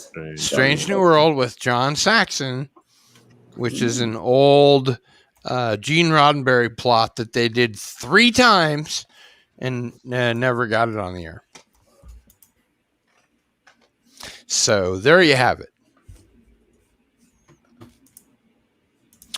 And let's see exactly who we have here. Melissa Lord says, Lundgren, I'll never kneel to you. Langella, yes, you will. Yes, you will. A1 Gold A-list. Same year as The Empire Strikes Back. So dope. Such a joke. Hail all. Massive applause. Oh, what a great time that was. Hail Angela Straven. Hail Darius and Melissa. And John Saxon is a favorite of mine from Nightmare on Elm Street. I didn't know he was in Nightmare on Elm Street. That's kind of funky wonky. Funky wonky. I have to admit, I never saw any of the Nightmare on Elm Street films because the premise did not suspend my disbelief. the idea that there was some guy that was going to kill you in your dreams, I was just like, are you fucking kidding me? I've been writing science fiction since I was 12. Come on. So the difference between science fiction, for anybody that doesn't know, and fantasy is you get one, ask. Like, for instance, the Starship Enterprise runs on dilithium crystals and can go at warp speed. Everything else has to be explained. And it's a bad example because they don't do that in Star Trek. Star Trek is a space fantasy or space opera series. But in good, solid, hard science fiction, like Isaac Asimov and Heinlein and all those good old, Frank Herbert, they have one thing that you just voluntarily suspend your disbelief. And then after that, they have to explain everything. And they do. But I'm kind of wondering, if this is the case in this particular case. I didn't know that John Saxon was in. Okay, so she says it's Nancy's dad, the cop. Yeah, he was the Cardinalson, you're correct, but slasher movies are different, and I grew up in the 80s. Okay, fair enough. That's cool. Because I'm a screenwriter, I'm a big fan of Kevin Williamson. The guy who did Scream 2, all that stuff. And he established like these rules for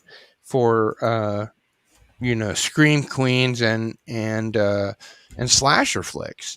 And it was like, if they're virgins, if they smoke pot, if they drink underage, they're totally fair game. Right.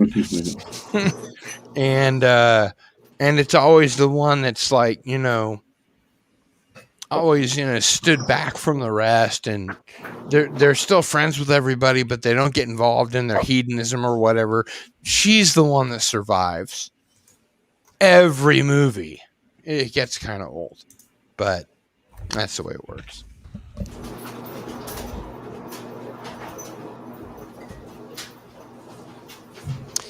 Anybody else have anything to say about that?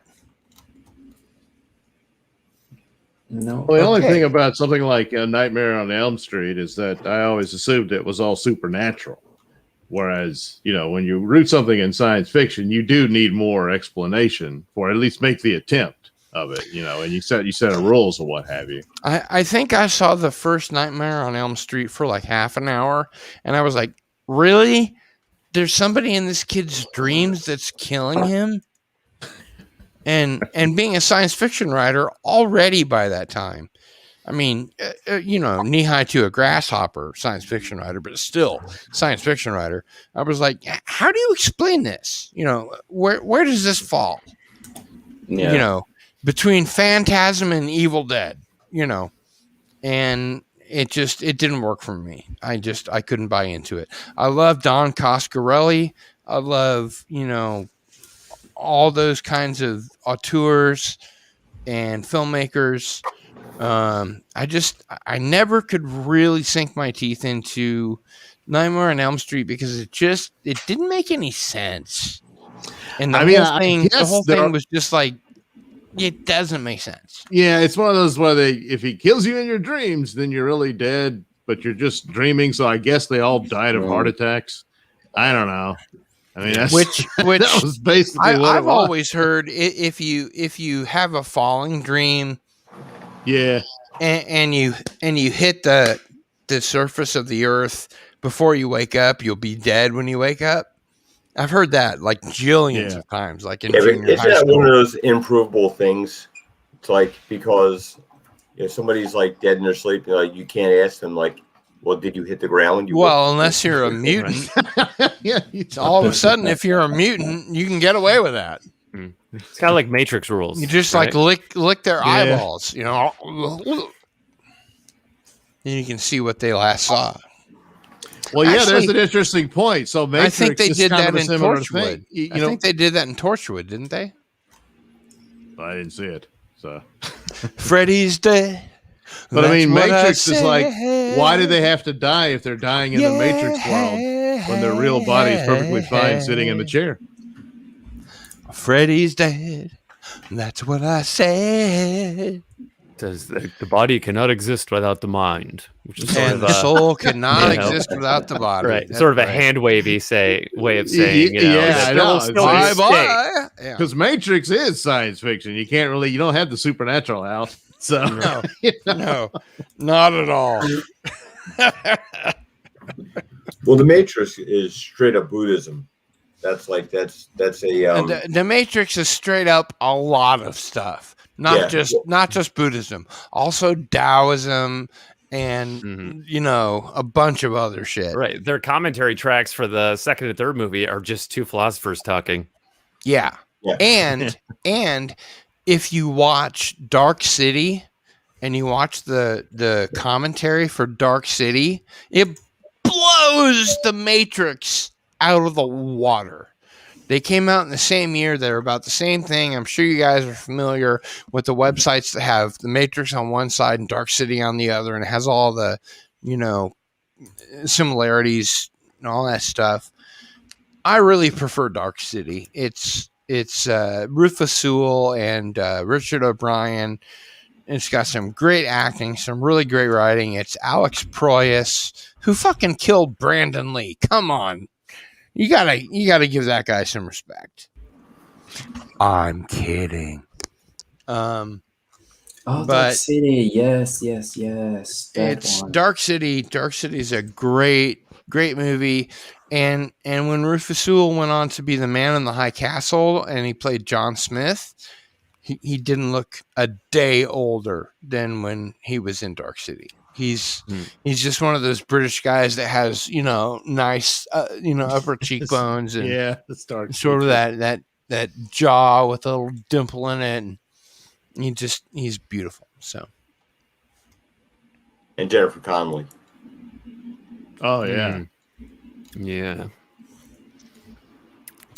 And Melissa Lord says, I always loved slasher movies because I was like, if Scream were true, me and my boyfriend would have been dead long ago. Yeah. And that's one thing I like about the Kevin Williamson movies because I'm a screenwriting addict. He's my favorite screenwriter. And he's really pointed the way to a lot of other screenwriters about why things happen, when they should happen, for what reason, and he's got a book out about how to write screenplays. The first thing I would ever recommend to anybody that wanted to get into screenwriting would be Sid Field's books, because he's written some of the greatest screenplays in Hollywood, like Paycheck and some of those great movies. But when it comes to supernatural or mutant mystical stories, things like that, Chris Claremont comes to mind, Frank Miller. There's a lot of great movies we haven't gotten yet that we should have gotten by now. I feel like the whole Dark Knight trilogy, should have been based on the Frank Miller graphic novel, because it was basically about how Batman gets Superman to pull the scales off of his eyes and not be like the super Reagan figure, and even though Frank Miller is a conservative, he successfully adapted sort of his comics to the audience of the time, which was not terribly Reagan fantastic. So I wasn't a big Reagan fan at that point myself.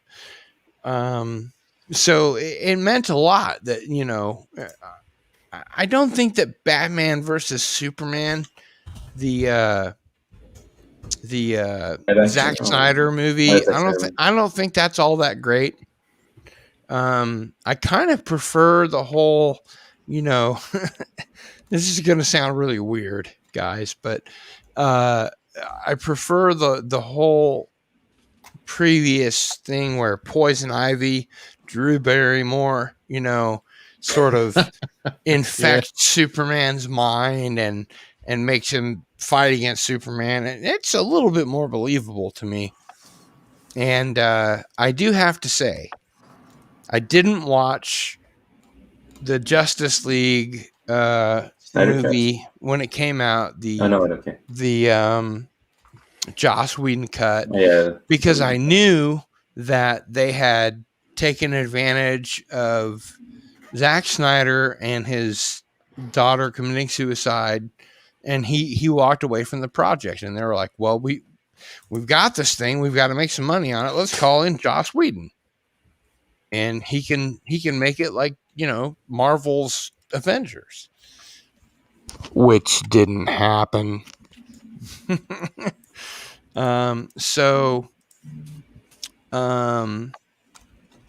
I really appreciate the different perspectives that the new movie, the new 4-hour version, because people forget it was supposed to be 2 movies, Justice League 1, Justice League 2. So when we have the Snyder cut, we're supposed to have really 2 movies. And for him to cut it down to an hour every quarter is kind of an accomplishment if you think about it. I don't know. What do you guys think? Well, I enjoyed the Snyder cut. And it didn't take much in a lot of ways to be better than the theatrical version that Joss Whedon was so much better. Yeah, that's true. So and of course with the extra time and whatnot, all the characters get their due, and it's a good send off. And considering where they are now, I mean Zack Snyder's got flaws with his take on the DC heroes, no doubt, but right now it's probably their best choice going. I mean, Birds of Prey and stuff like that. Yeah, I just don't think that's a good direction. If I may interrupt briefly, I understand Andy has something to tell us. Please. I do. I think you do. Something about having to go soon. No, that was me. Yeah, it's Douglas. Yeah. Oh, That's Doug. me. Oh, Yeah. I'm sorry. I'm so sorry. Just blame the Doug. drinking. Just blame the drinking. I completely misread it. It says Andy Masterson. Oh, does it? Andy, oh crap! I wasn't paying attention to the private chat. Sorry, guys. Oh no. Oh, yeah, but I gotta go in 8 minutes. Douglas Nelson. Okay, I got it. Yeah. No, that was worries. over 8 minutes ago. So, Bye, all right, Douglas Nelson. Where can we find more about you online, my friend? Of course, at Mr. Nelson, you can look for that on a variety of social media, but most And that's prominently on Twitter. MRSIN. Yeah, well, it's MRNAILSIN. NAIL. Okay. Yeah, that's So it's like the outdoor soccer league. I guess That's how you make the mnemonic, connection. Yeah. NAISL. No. And then, of course, on YouTube, the Nelson ratings is my typical video almost every day. If you would be so kind before That's a you clever leave pun. as to put your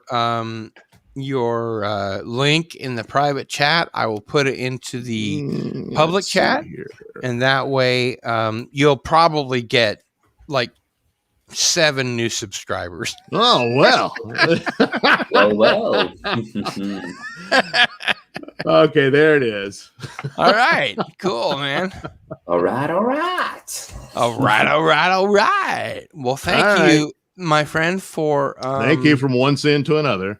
For having me Thank you It's so for nice to meet you, man. joining us. It Nice was to meet wonderful you too. to have you on. I know that you really don't have a lot of time to spend on Sundays when we do Cardinal Sin and Friends. Yeah. So everybody, please subscribe to Mr. Nelson. Already done. And it's been an absolute pleasure having you with us. I hope you will join us on another episode of Cardinal Sin and Friends, or Midnight to Midnight, whichever strikes your fancy. Yeah, when I can, I will. And before I go, though, there was something that popped in my head when you were talking about Batman versus Superman and Frank Miller and all that. Yeah. I often thought, wouldn't it have been an interesting take had they decided to just go ahead and adapt The Dark Knight Returns? Oh, and then, yeah. And then set up their DC universe as everything that happened in between Man of Steel and Dark Knight Returns. Just a I thought. think that's fucking brilliant. Yeah, I thought think so, that's too. fucking brilliant. Yeah, but it would have been an interesting thing. Because then we're looking at sort of a post Hell's Kitchen, post Batman, kind of thing where you can bring back all these actors, which they're bringing back anyway, but it doesn't make any sense. Like Michael Keaton and for the Flash movie and stuff yeah, and they're going to be doing all these like multiverse things to compete with the Marvel multiverse of madness. Yeah, and I just think it would be better if they just respected the source material and did it right out of there. Yeah, and a big hello to my personal friend PJ of Orville Oh, wow. Nation. Orville Nation, Hey. big Oh, wow. that guy. Love right that when guy. I gotta leave. Yeah, right? Just before you got to go. Yeah, nothing personal, Orville Nation. It's just like, fuck this shit, I'm out. No thank you. All right, good night, gentlemen. All Nice, right. Douglas. Good Nice to have night, you Doug. here. Thank you, sir. Thanks We to will see you miss again. you. Take care, Doug.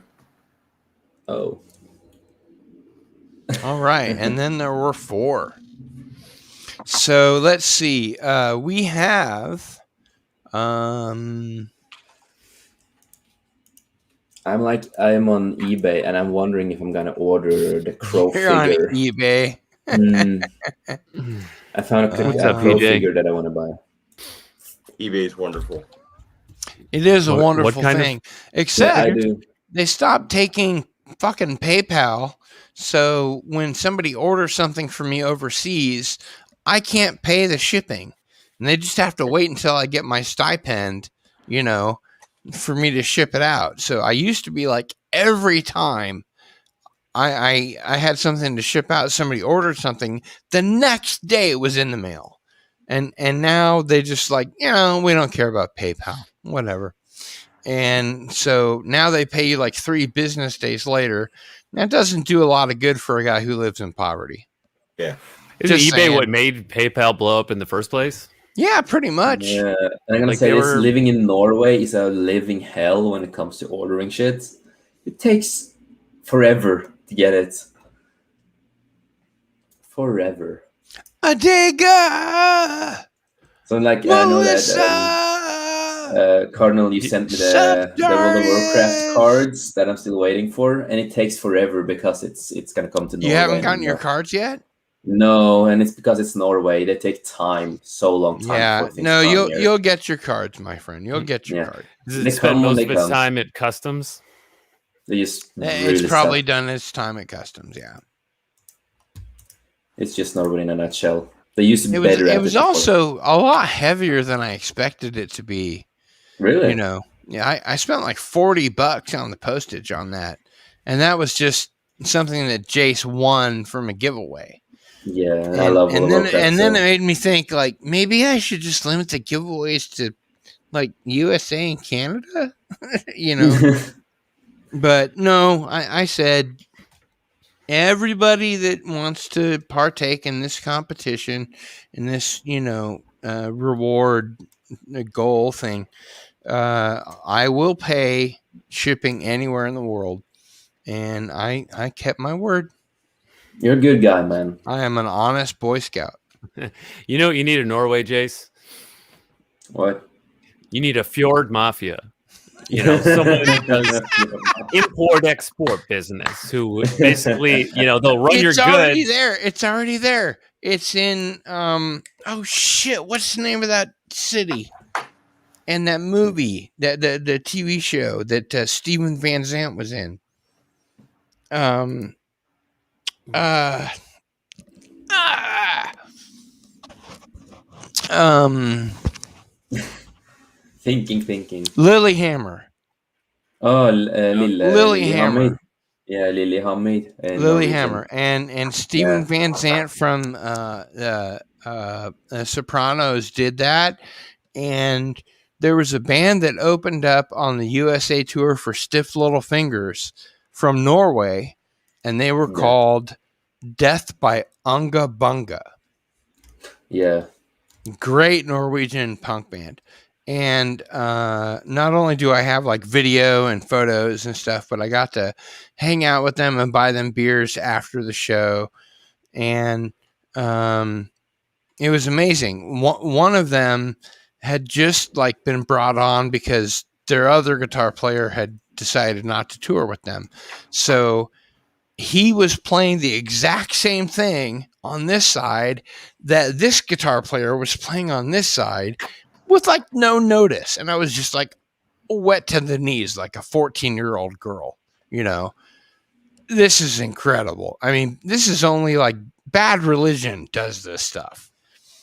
And I got to hang out with them at the local bar and buy them drinks and hang out with them, and I have one of their songs on my personal channel, not my Cardinal Sin channel, but I should probably move it over to my Cardinal Sin channel and just take the hit, you know, just take the copyright strike. But they were really good.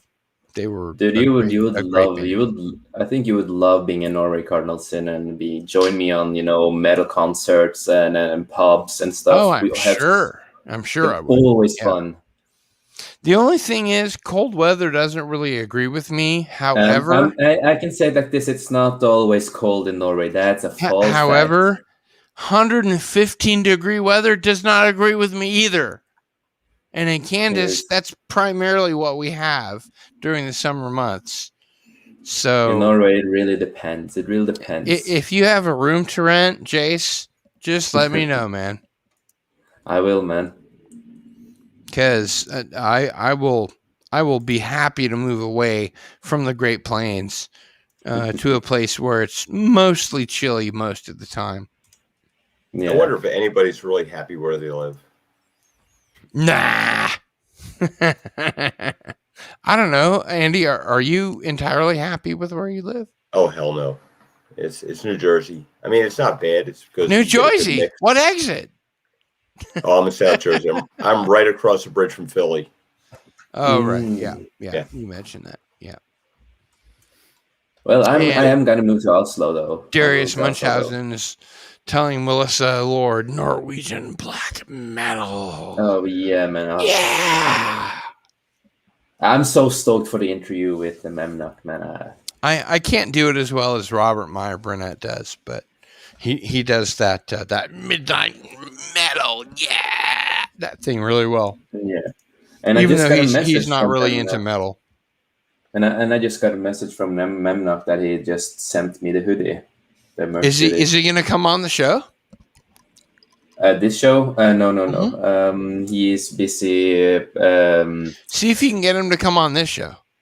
I can see if I can do just one for day. like a second. No, right now he is busy. He's gonna go to the studio. Okay. More. Yeah, he's working on a new CD, and he's like working. And I know he's got to work. I understand that. Yeah, and he's also a martial artist teacher, so he's also gonna do that. I'm gonna talk to him later today on StreamYard. I'm gonna help him. Immortal, Emperor, Dark Throne, Gorgon. Yeah. Dimmu Borgir. Yeah, Dimmu Borgir. Even though it may not be true Kvit. I can say that. Memnock, he knows a lot of stories with 90% of all the black metal bands from Norway. You know, the thing I most want is tomorrow I'm doing my big memorial to Timothy Green Beckley, Mr. UFO, because he passed away last week. Rest in And peace. Rest in peace. on Into the Fringe, we're going to be spending a couple of hours, with friends of his that knew him well and people that, can give commentary on his life and stuff like that. And I just want to have, people that know all the things that he did. So I emailed Joe Bob Briggs, who's a close personal friend of mine. And I said, hey, we're doing this thing on Timothy Green Beckley, who I understand used to do like low budget porno films back in the 70s before he became Mr. UFO. Yeah. Would you like to speak to that? If so, please come on. And I gave him all the coordinates and blah, blah, blah. And I didn't hear anything back, which is funny because I am a close personal friend of Joe Bob Briggs. The back of my sweatshirt says so. So it's still going to be a great show.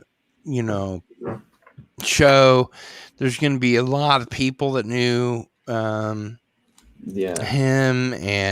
and we'll be able to talk at great length about the books that he wrote and the books that he published, et cetera, et cetera. I know not everybody here might not be interested in UFOs, but I am. Same here. Cardinal Sin, you're into UFOs? Yep. Shocking. You didn't know that I have that I have a show called Into the Fringe? You mean the premiere show about UFOs? That's right. That's the one. I'll have to check that. I'll have to check that out. Yeah, it's especially lately been very successful. We've had people of the caliber of Peter Robbins on. Mm-hmm. We've had Stephen Bassett on recently, who's the guy that's trying to prevent the UFO. What does he call it? Cover up, I guess. And he brought to the National Press Club from 2001 on astronauts like Edgar Mitchell, Dr. Edgar Mitchell, and all these other fighter pilots and astronauts to give their testimony on the record that, yes, we saw XY, and it was a radar trace, and it was followed by what's it, and it's I think it's going to be a really good show. I'm looking forward to it. Yeah, man. I look forward to it too. So we'll see y'all there. Yeah. I know with the Memnock too, he's not just a bassist, he's a vocalist. He also plays contrabass, guitar, and so much more. Love that guy. Mm-hmm. Oh yeah, the little Wikipedia line was sort of a lure to get you to tell us more about him. Yeah, no, he. Jace, is this correct? Yeah, that is correct. But he's so much more. How do you pronounce that? Memnock or Håkon Didriksen? This part right here. Håkon Didriksen. Yeah. Yeah, Håkon Didriksen. I don't know how to. Håkon what? Didriksen. Didriksen? Håkon Didriksen? That is why we're not gonna. That's about as close as I'm gonna get, right? Yeah, that's why we're not gonna use his real name on the podcast because it's hard to pronounce in English. So just gonna say Memnock. Okay, fair enough. It's not Memcock. It's Memnock. No, Memnock. I know it's Memnock. I didn't pronounce it wrong once or twice. I've known it's Memnock longer than you've been alive. It's the name of an actual devil. Yeah. Oh, he's a really great guy. And let me go one further. As a guy that has been bar mitzvahed, who's technically Jewish, I grew up in a Jewish household. I went to the University of Kansas library and I sought out all these books on demonology and vampirism, and I couldn't read any of them because they were in German. So Scheiße. I took 3.5 years of German. You did. I did. Dude, I am, my dad I is went half back. German, and I need went to learn back. German. To the Watson Library, and I opened up those same tomes, and I couldn't read a word of it because it was fucking an old High German, which is the same basic thing as Middle English. Mm-hmm. People that live in less. Germany now can't read Old High German. Oh no. It's a Not easily. completely different language. So what hope did I have? I was Quite a stuck book in you have between then. a rock and a hard place. Well, I had a need to know, man. Mm-hmm. I had Well, I'd love to help you understand. out, but I can't read Old High German either. No. Most Germans can't, and I really tried. Yeah, and I and need to learn German more because my dad is half German, so I'm just like they didn't want yeah. people reading those old tomes that were like 18 inches tall and 24 inches wide. So you'd have to put them up on a stand and flop them over, and it would go poof, and all this dust would come out. yeah. And you turn a page. I am actually Romanian and German and Norwegian. There you go. And I'm just a mutt. And I'm half Jewish on my dad's side. I've got some Black Sioux on my mom's side, some Irish, some English, maybe some Scots. But yeah, largely a mutt. yeah.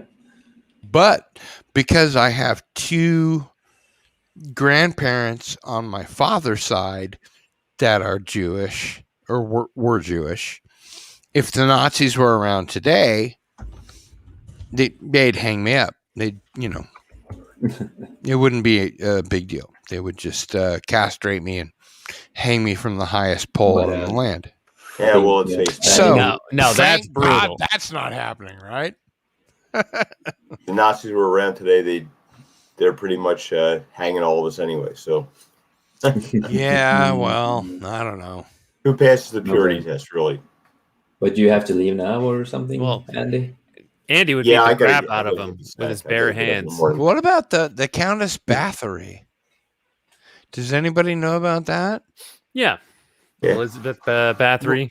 What do you pretend to know? Well, not as much as you apparently. But I guess not. yeah, she was from Eastern Europe. She is known for allegedly having bathed in the blood of maidens to Virgins. virgins. Yeah, in order to preserve her youth and beauty. Obviously, she wasn't in New Jersey. She wasn't what? She was not in New Jersey. No, but her devil might have been. True. You're no doubt, Andy, familiar with the New Jersey Devil, right? Oh yeah. Can you tell us a little about that? Well, it's actually not too far from me. Like the whole Really? location idea.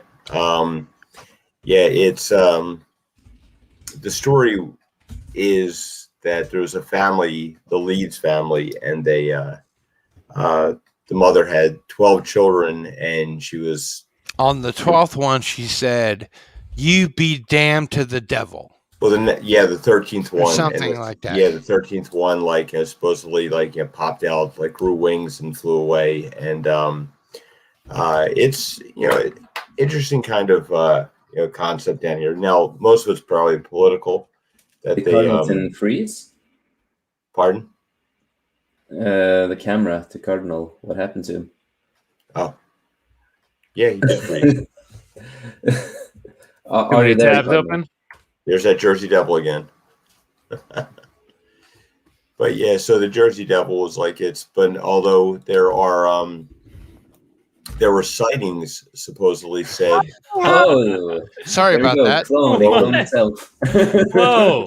There's another cardinal sitting down there, but it's not really me. So So yeah, there were sightings supposedly of this back in the during the Revolutionary War, and there was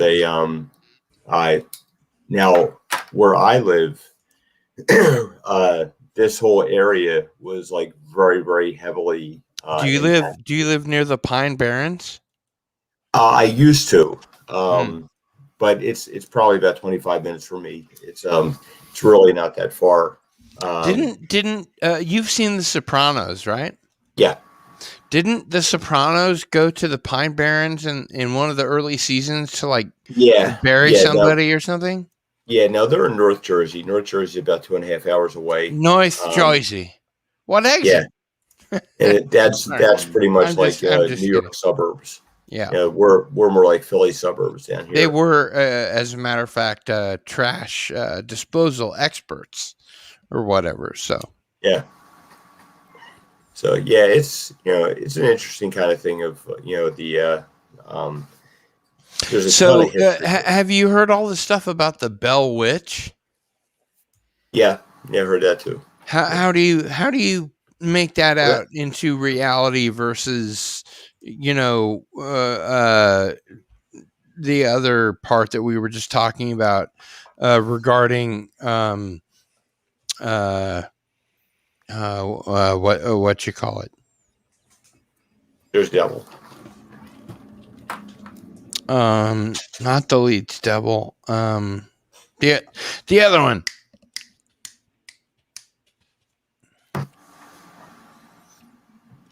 Not the Devil with the blue suede shoes. Not the Red Shoe Diaries.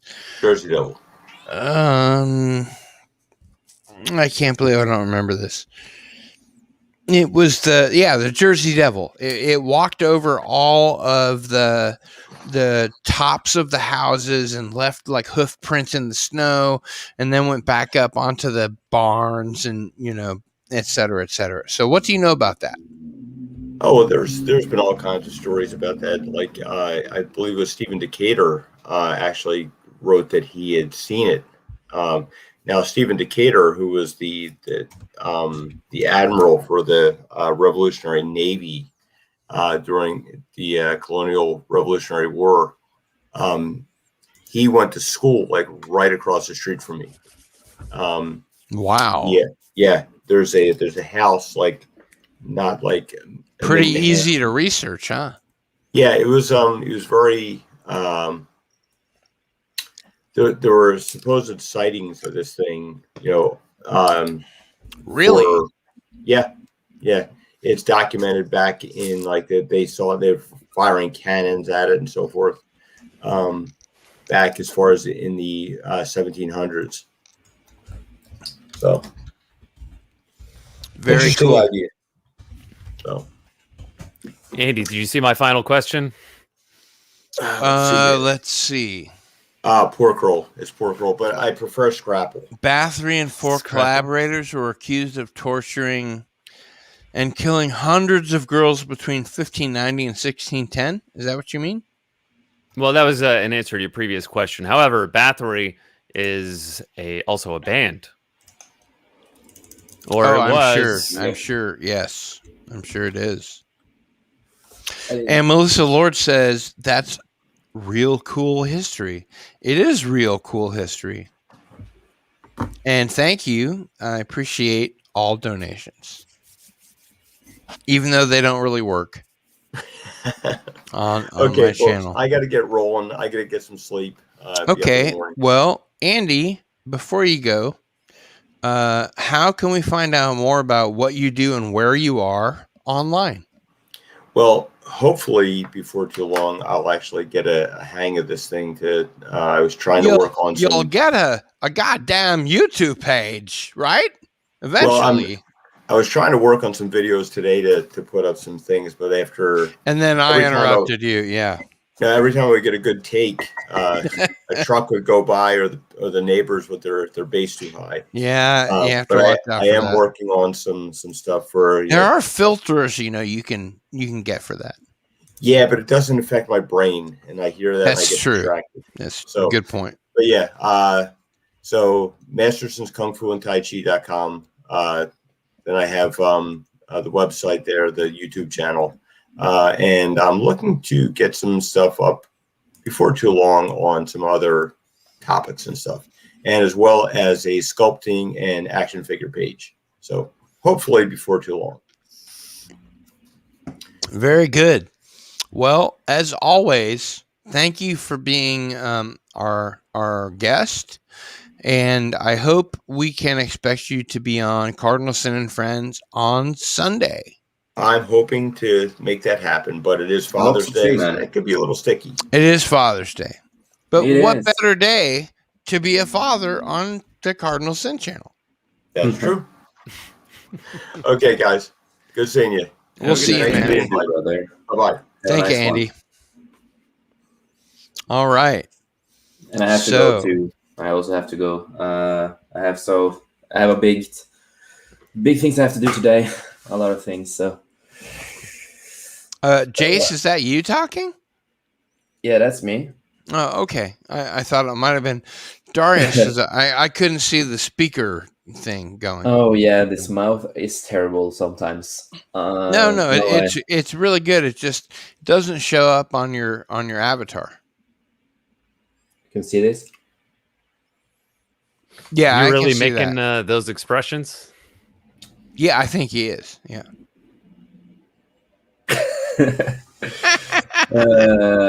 No, but I have to go.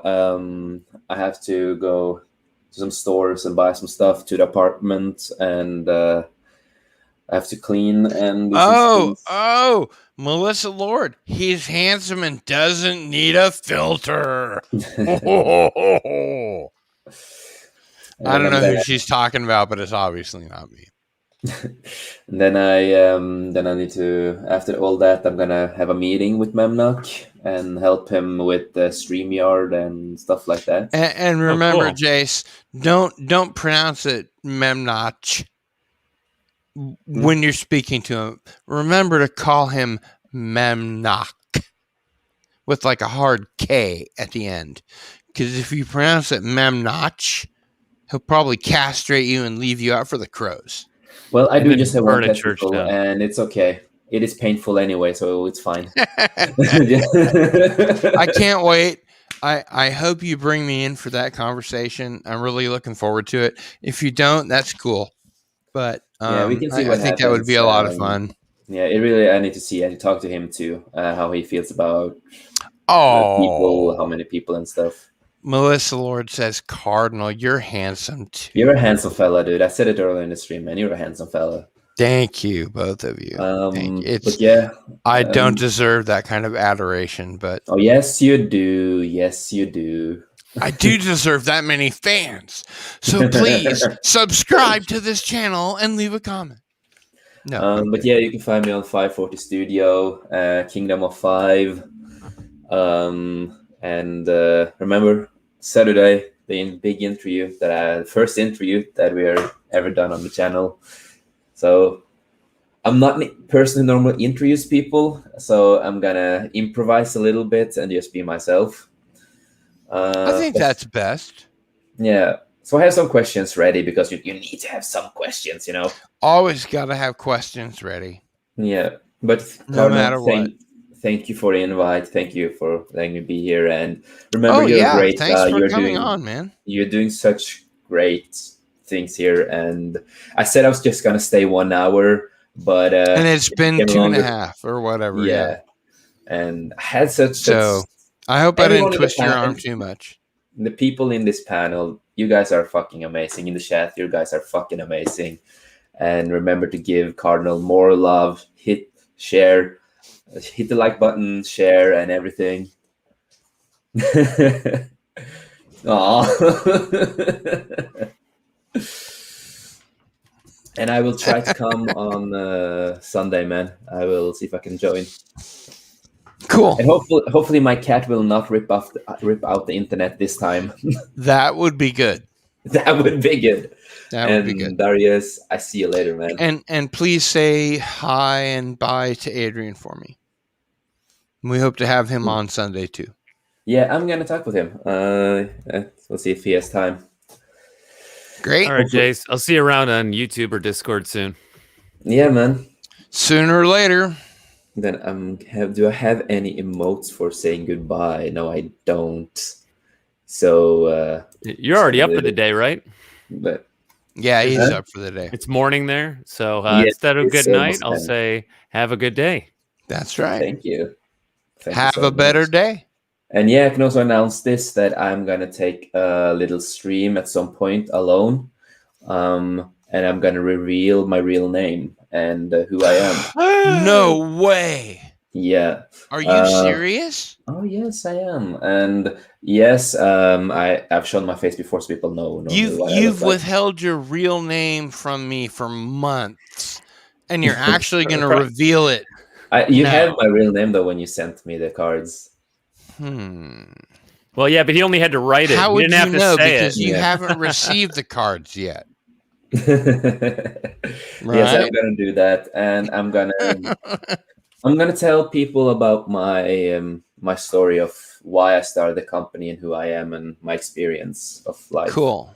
I think that will help a lot. Yeah. Well, Jace, it's been great having you on Thank Midnight you. to Midnight. Thank you, my friend, for being here. Always, I'm gonna always try to show up when I can, man. And all my I think you're love stalking to, me. I think to you're stalking me. Adrian. And I think you're stalking me because I just woke up when you sent me the messages. You I had to know, know, right? You No, I'm had not. to I'm know. not stalking you. I just happened kidding. to send you the link, and you hopped on. But Yeah. send my love to Adrian, and I will. you have yourself a wonderful rest of your day. Thank you. Bye, everyone. Bye. Later. And then there were two. Now, Mr. Munchausen, I Mr. understand there's some things that you wanted to hash out. Who, me? So, yeah, let's With get you? down to the nitty gritty. You know, come That's on. news to me. What? You wanted to know, X, Y. I wanted to know Y, Z. About You you? know. Yeah. Or have you just been a glittering fanboy of me for your whole existence? Well, we met in the chats over on We did. Friday Night Frolics, probably. And Doomcock, yes. Yeah, Yeah. on Doomcock's channel, and and then gradually other channels, because it's I started with Doomcock and Gary, Mhm. but those are probably the biggest, and so I found my way let me ask around. you, what do you think about this whole thing about this new sort of revelation about how Doomcock and Gary aren't doing Inquisition anymore every Sunday, and blah blah blah. Well, I haven't heard the news since Sunday. You said you had a theory that they were probably not going to do it anymore. No, I think Cameron Pasha is going to do the Exozone with Doomcock, because it seems to me, and this is just a wild guess, I have nothing to go on Right. but my own idea. I think that he's gonna go more toward the part of the Venn diagram that includes the geeks and gamers, and away from the Venn diagram that includes Doomcock. Okay. I'm talking about Gary. Gary. Right. Yeah. So when we're Friday talking Night about Tights that, is we're- already it's a collaboration Exactly, between yeah. Nerdrotic and Geeks and but Games. it's getting more and more that way. And I think Doomcock had a point when he said, Gary didn't come to my defense. And because they said this week there wasn't going to be another Inquisition, that makes 2 out of 2. Mm-hmm. And that's a little more than I'm willing to allow for just Right. I see what you're saying. possibility, Right. coincidence, whatever. I think there's something a little bit more going on underneath the surface. So I think that Doomcock is going to reinvigorate the Exozone, which I used to be the producer of, which Mm-hmm. with Cameron Pasha, and let Gary, stew to his own devices. Well, with it's certainly with- possible, and I think it with would work. all the people from the Friday Night Frolics or Right. Tights. If they do that, I think it would work. But probably would, will he do that? Like you said, it was entirely speculation, almost like a rumor, but Yeah. without the rumor. Yeah. So, yeah, I don't know. Because of how honest I feel like Gary and Doomcock have been with us in the past, Mm-hmm.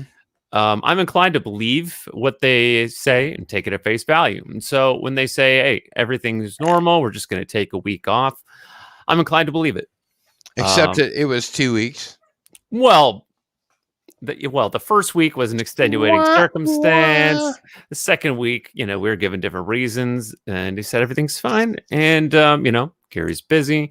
I'm going to do something else. We So were given different see. reasons, but it still didn't materialize, my friend. right.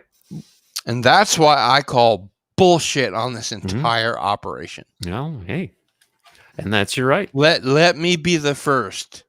Oh, and to I don't announce. mean to suggest that I'm not keeping my eyes wide open on it, but I accept the answers that I was given, for the time being, and it's only a couple days until we find out if we'll get another one. That's true. It's also another couple days before we find out whether Disney's going to open its parks or not. I mean, there's certain things that you can kind of hunt down and snuffle out. Yeah. I don't think this is really a difficult problem to figure out. Well, Cardinalson, there are known knowns and there are known unknowns, but there are also unknown unknowns, things we don't know that we don't know. There are known unknowns. There are unknown unknowns. I don't remember the third one. So I guess this would be an example of a known unknown. Okay. We know that we don't know for sure. We Joe know is that we returning. used to have the Saturday or the Sunday Inquisition. Right. We also know that we haven't had one in 2 or 3 weeks, at least. 2 weeks that I know of, but for sure 2 weeks. Mhm. And But I've we been missing the also start know lately, 'cause that I've been with you. There's going to be an opportunity for the two of them to have a sort of a meeting of the minds, if you will, next Sunday. Mm-hmm. But my question is, what are the chances that they actually will?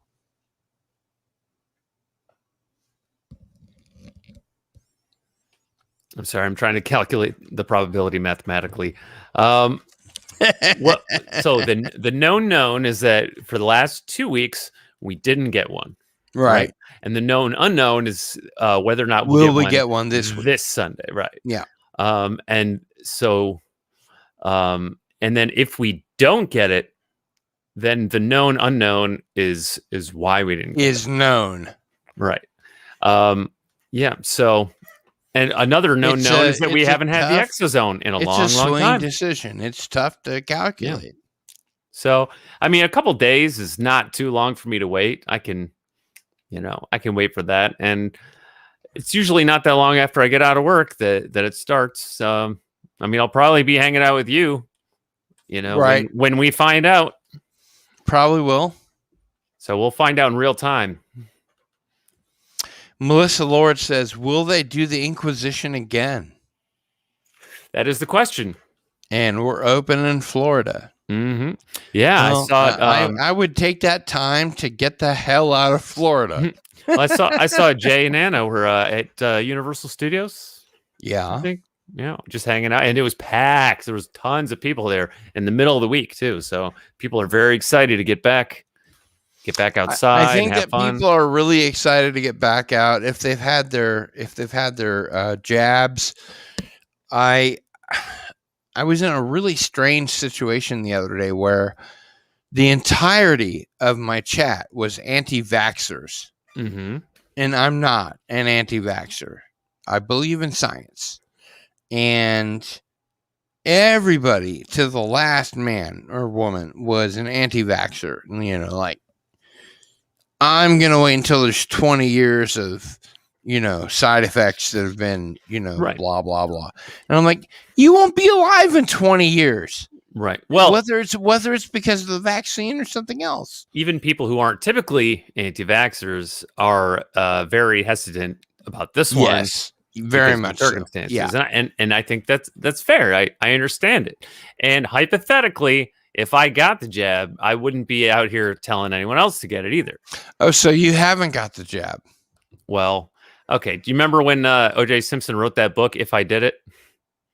I remember the title. I didn't read it. He's like, I didn't do it, but if Yeah. I did, here's how I did it. Right. So hypothetically, if I got it, I still wouldn't be telling other people to get it because that's their prerogative, and I understand their hesitation. If you got the vaccine, you would be unwilling to tell people that you got the vaccine. Well, I may or may not tell them that I got it, but I wouldn't be telling them they should get it. No, that's not what I'm asking. I'm saying if you got the shot Mhm. and maybe the other shot 3 weeks later, the second shot kind of wipes you out for a day. Would you be unwilling to tell people at that point, Right. I got both shots and Right. I'm doing fine? It's neat to know. Just like the people who aren't going to get it, say that's private medical information. They don't want anyone to know that they didn't get it. Whatever. No, but I respect that. I don't know. And Melissa Lord says, no way, Cardinalson, our governor is the heavyweight champion of the world. No jab for me because it's not mandatory in Florida. It would be free if you want it. That's great, but my body, my choice. Hey, let me tell you something. Melissa Lord, I am pro-choice. I would fight to the death for your right to not get that vaccine. I would still think you're kind of a moron, but that's neither here nor there. I'm pro-choice. If you don't want to get the vaccine, you don't have to, but you should still have to be moved into, a state the size of North Dakota where all the anti-vaxxers go, so the rest of us can get on with our lives and fly to other countries, Yeah, but that sounds like. That sounds I like. know. It sounds like anti-Semitism. Well, that too, I guess, but I meant population control more broadly, and that's the first thing they would tell you is that's population control. Yeah, except it's really not. I mean, it's a bunch of conspiracy. It's a bunch of conspiracy theory. I mean, there's no science behind Cardinal it. Sin, are you gonna get on people for having conspiracy theories? No, far be it from me to do that. But I think you really have to measure out, like how much of this is good science and how much of this is just shit that people came up the fuck with, Mm-hmm. Right. And then you have to weigh the odds. Well, that's why we need critical thinking.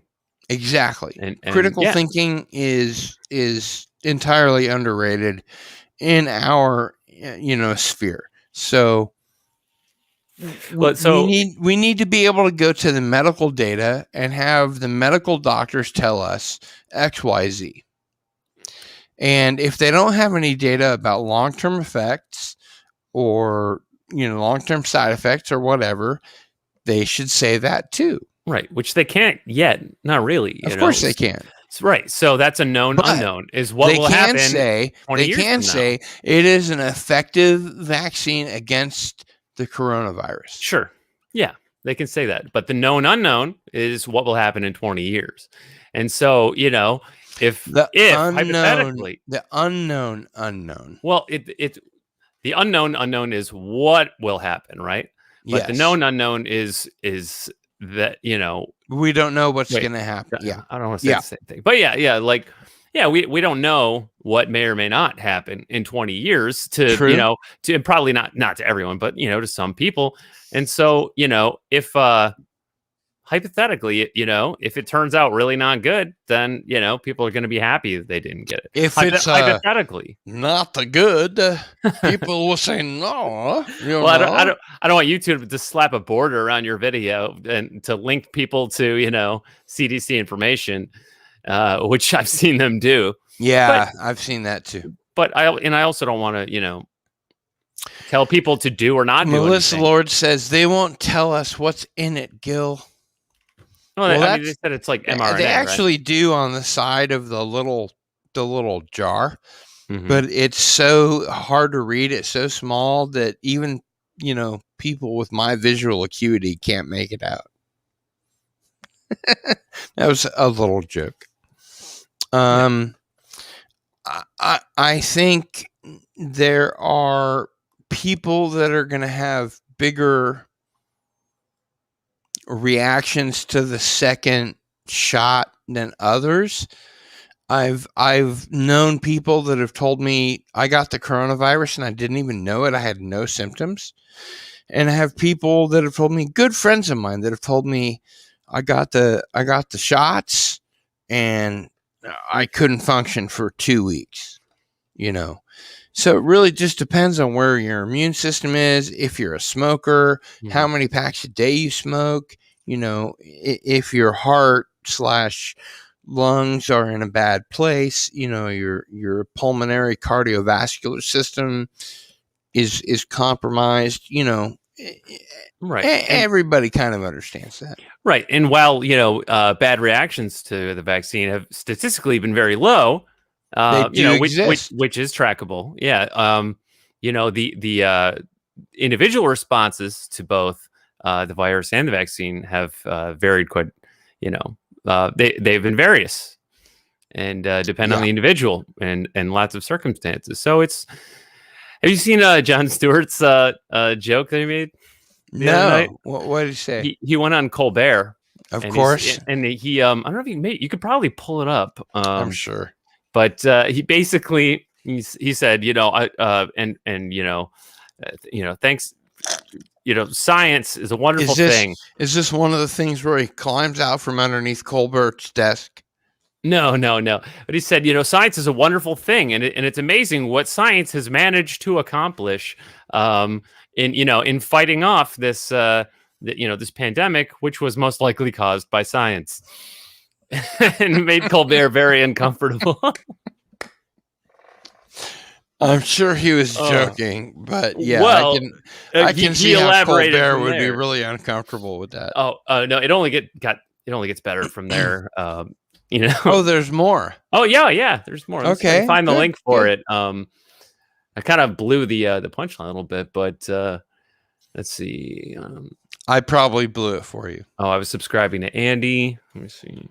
Yes, everyone subscribe to Andy Masterson. He is a brilliant artist. Makes with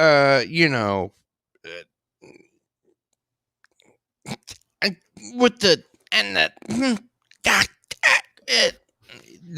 little action figures like to order.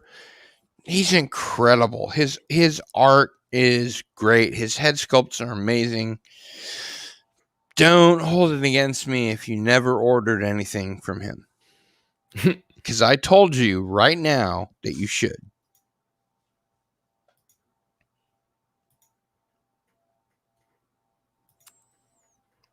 Yeah, and see, I don't think you could play this without getting claimed. but- Probably not. Let's not go No, there. I'll still share the link in the private chat with you. Okay, It's, but it's no audio. I've learned my lesson. yeah. No audio at all. All right. No, I know, So yeah. see what we've got here. Say you don't have to play it. But Woke up this morning. Oh, thank you, Didn't Melissa know Lord. what I saw. All right. Let's That's see the if first we time can- anyone's ever told me that. if we can get some closed captions, because closed captions won't get us in trouble. And then we can just open it up big time. Well, I woke up this morning. Wouldn't believe what I saw. We had cold. What the fuck is that called? Cold beer. Coleslaw and peppers and soul food on the floor. It took me a really long time to come up with that. I'm sorry. All right. That's not punk. That's blues. That is hard blues, ladies and gentlemen. Mm-hmm. Now I'm I looking got the for- everyone wants me to get the jab but me blues. I've got the everyone wants me to get the jab at me blues. I keep telling them, Yeah. They say I gotta get it. But If I want to tell 'em rejoin no society, yeah. and go to a movie. All right, let's see if we can find Melissa our just way says back yes. to this thing here. I'm not sure we can. All right, She said, "No, all right. not me." So tell me if you can see this. Can you see this? Not yet. Okay. So we're gonna back that up a little bit. I'm gonna put this over here. Come on. Open up. Open up. Open up, big boy. Open up, big boy.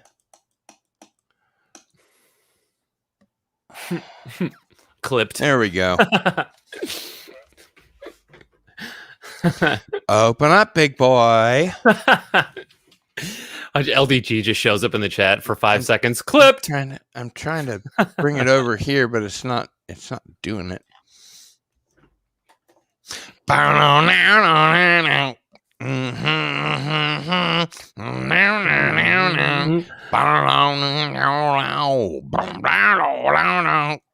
If I could get this motherfucking thing over to the other screen, I'd show you what it's all about. Wow.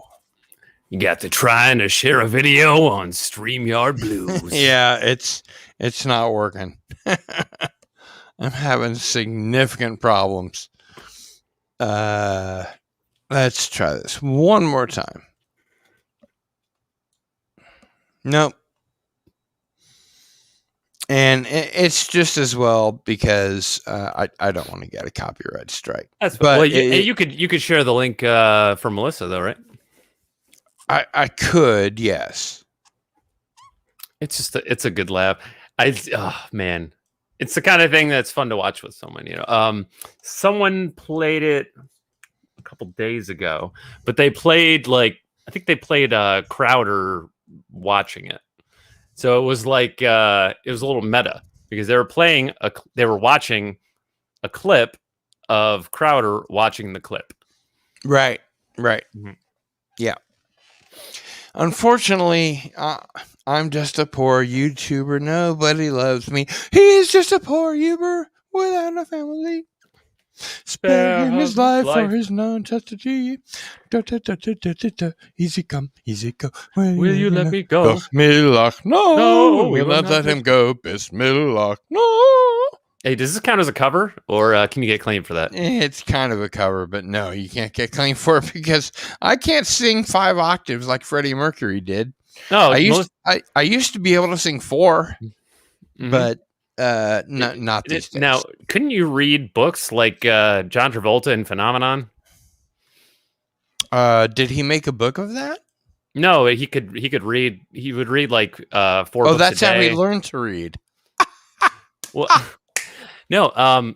So months ago, when I first discovered Captain Trek's Morning Brew, you were a guest on there, and you're basically telling your whole life story, which is kind of where I learned it from. Whole life story. Yes. And you said you could speed read, and Yes. in Phenomenon, after the light appears in the sky and John Travolta starts having enhanced mental abilities, he starts reading faster and faster, and he starts reading like 4 books every day. I don't think I watched that much into Phenomenon. I may have been lying if I said I saw all of Phenomenon because I don't remember that. But please do continue. Well, that's I kind of associated your superhuman abilities with those from that movie. I know you're always watching the sky too. The only superhuman abilities I have are derived from my veganism, and if I ever imbibe or intake something that has meat in it, I will lose my superhuman abilities. So it's just like in Scott Pilgrim versus Exactly. The World. Yes. If you break vegan henge, then they take your superpowers away. And they come after you. Yeah. So please don't tell, and I won't either. Mm-hmm. As a matter of fact, I'm pretty sure that the bacteria that help create beer Mm-hmm. are living organisms. Is it a lactobacillus? And no, but it's similar, and I think if you put straight veganism up against the mash that they make beer from, especially good beer, I think that 9 out of your 10 vegans would have to give up and say, "Don't count me." I can't do that. Because the reason I became a vegan was I'd already been a vegetarian since I was 16 years old. And in 2007, I went to go work at PETA, the People for the Ethical Treatment of Animals. Right. Which is in Norfolk, Virginia. And I spent a week there. And they had a house where like their candidates for potential employment stayed, and before that I became a vegan for like a week just so I could sort of understand what to expect. And I'm not sure if this was really the desired result, but I stayed a vegan ever after. So forever and more. And the first day that I was at PETA, I was next to the president of PETA. And she asked me to write an article on animal rights based on what I could find in the news. And so I did, and I completed it in about 25 minutes, 1,500 words, handed it off to her. The next day, she sent me downstairs to the writing room, which is a big deal. Mm-hmm. And so I worked with some of the other writers down there, and that was kind of where I felt comfortable being. So I was picked up from the airport by this girl that was a vegan, and she was really a nasty bitch. She was really horrible. And because I was older than she was and whatever. Like, I'm so sure. And there was this storm in the region, and for some reason, after I'd been there for like 3 days, they had to get me the fuck out. Like the because of the air storm? conditioner wasn't working for the house, and and this girl that I was up against, I didn't realize it was like a Big Brother situation, but this girl that I was up against, who was much younger than I was, had worked for Sea Shepherd, and she'd been on a Sea Shepherd ship, and done all these things, and had a degree in environmental science, and Now, when you say Big Brother, do you mean like a mentor, or no, do you mean like the reality 1984? show, the reality show. Oh, like okay, yeah, which was named after 1984, right? Exactly. Yeah. Okay. But she started asking me questions when I brought a 6-pack home, and we shared a 6-pack, and it was just obvious to me that she was going to get the job, and I was way underqualified. And plus the fact that she was female, which even then was sort of a leg up. Mm-hmm. Pardon the pun. More welcome in most situations. Yeah. So I felt really bad that I've come all this way. I've done everything I could do. I became a vegan, and now I understand that this girl that's half my age is going to have a lock on the position. And I was really brought out here just to make me a vegan. But I remained a vegan after that. And I'm not any worse for the wear. I take my B12 when I need to every day. Mm-hmm. But you did it for principled reasons, not I did for anyone else. Yes. Right. I also did it so I could get the fucking job that I wanted. So who knows which way or the other. But yeah, I really did want to make sure that I was doing it for the right reasons, and that I could express what those correct reasons were. And since then, a lot of people have become vegetarians and vegans. And something that I should probably volunteer is back in 1985, when I became a vegetarian, I was a super preachy vegetarian. Mm-hmm. I converted like between 2 and 3 dozen people to vegetarianism. And then I stopped. Then I was like, it's no longer my job to like convince my friends to be vegetarians.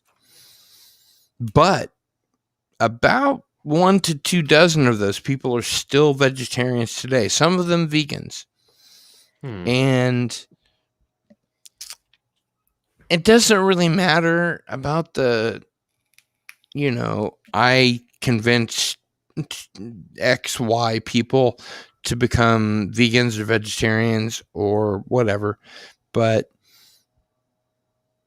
there are enough health benefits that are a side effect payoff that counterbalance all of that. Like, for instance, the carcinogens in smoke react with the carcinogens in meat.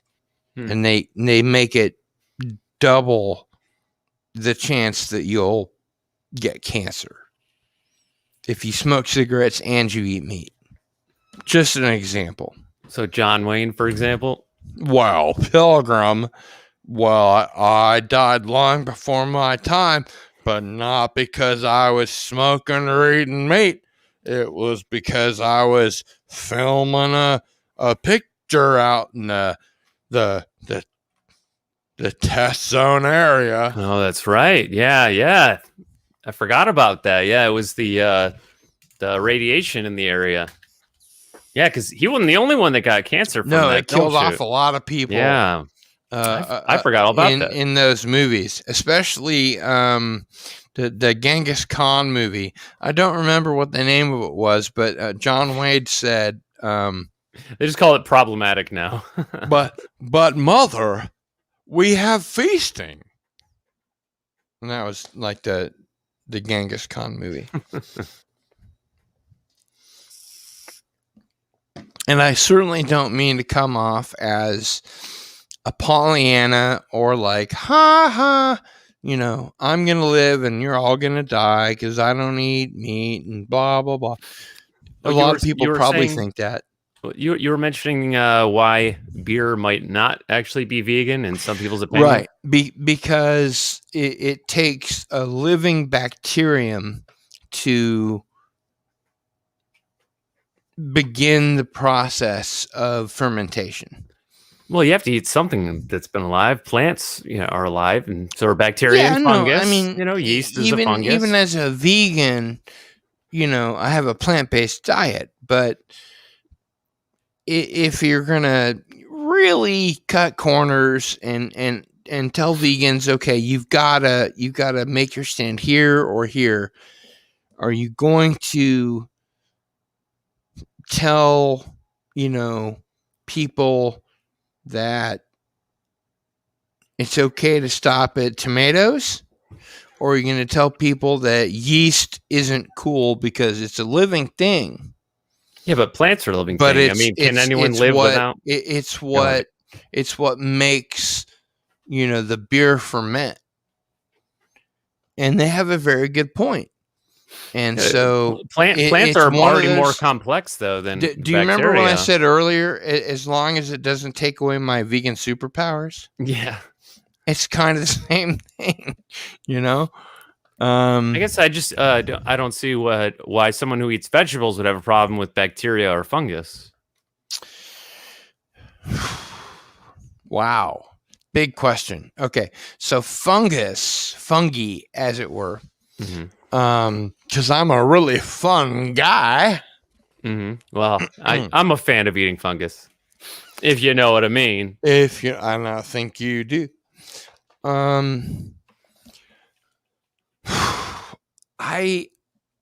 It's difficult to put fungi into a category because it runs throughout the earth, all over the place, except for deep space.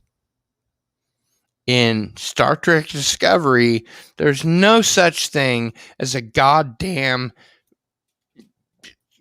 fungal network where they can navigate through the stars. The mycelium. Mycelial network. Oh my God. That is such gobbledygook. Right. Oh my God. How could they ever think that anybody would believe that? Right. Oh, yeah. And the tardigrade is totally plagiarized. But the mycelial network. From Brian Fuller. Yeah. Right. Exactly. But the mycelial network. Okay. I haven't watched it because I've been warned.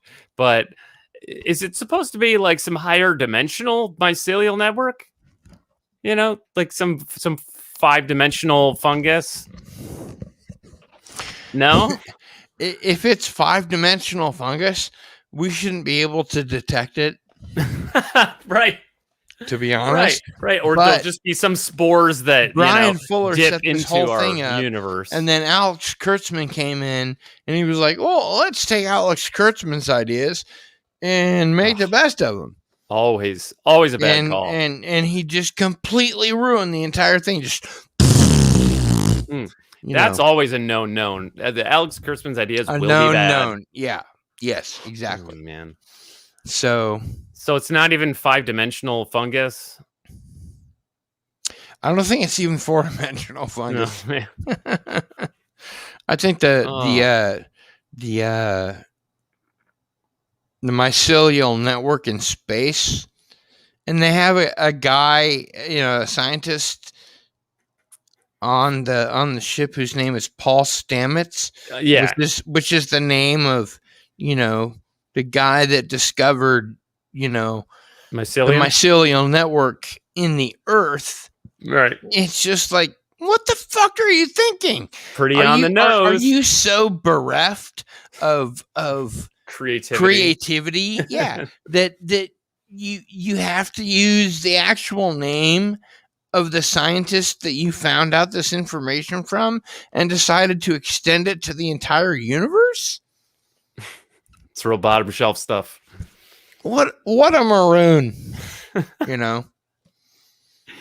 If it was 5-dimensional fungus, I could see, then you'd be, following it outside of, 4-dimensional space, if you include time as a dimension, through in a wormhole kind of way. All right. You'd be connecting disparate points in 4-dimensional space through this 5-dimensional mycelial network. But no, it's not 5-dimensional fungus. No, is what you're it telling wasn't. me. It wasn't even that easy. No. Yeah.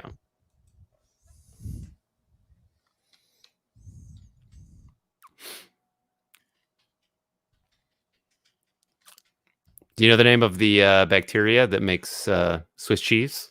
The bacterium. Yeah, that makes Swiss cheese. I don't know. It's that name. I don't know if it's funny to you, but it's funny to me. It's called Lactobacillus helveticus. That sounds about right.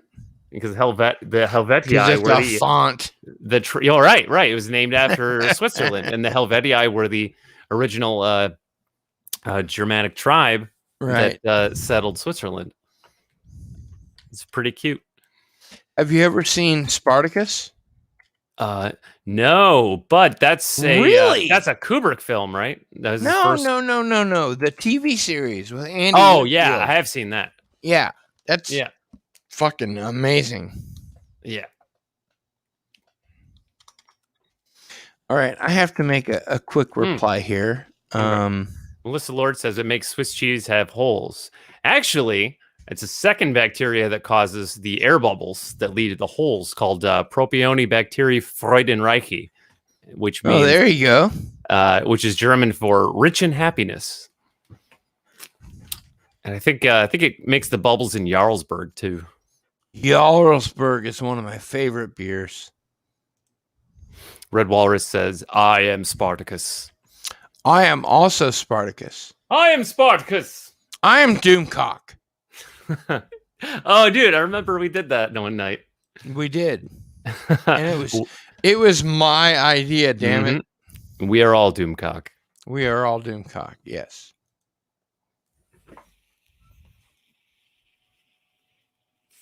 You're never too old to enjoy magic mushrooms. Nope. I live in Kansas, which is surrounded by states that allow either medicinal or recreational pot and psychedelic mushrooms. Mm. And if I broke any out here, I could go to jail and it would be, it'd be a hard life. It'd be a hard life. Kansas. Yep. Mhm. I'm in Kansas. So, Well, Either I I would have just to leave the move- camera off. I have to move to Colorado, to Denver or something. I don't know. But I will never stop taking magic mushrooms Do you till think? the day I die. Okay, you've heard of the stoned ape theory, right? Stoned ape theory. Let's pretend I haven't. It's I think Terrence McKenna and his brother, Dennis. Dennis McKenna, right? Came up with the stoned ape theory decades ago. That Mhm. it was the consumption of magic mushrooms and other psychedelics that led to the development of language in the primate brain, which led to Yeah, I'm familiar with that humankind. research. I agree with both Terrence and his brother. Mhm. And so you're familiar with emergent phenomena, right? And Yes. so they argued perhaps that language itself is a mimetic organism.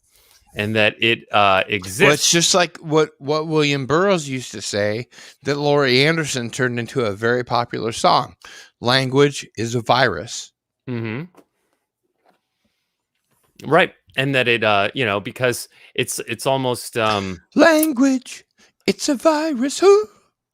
symbiotic in a way that we use language in order to facilitate, our civilization and communication, and then the language itself uses us to reproduce and change over time. Yeah, it's And Red Walrus knows that theory.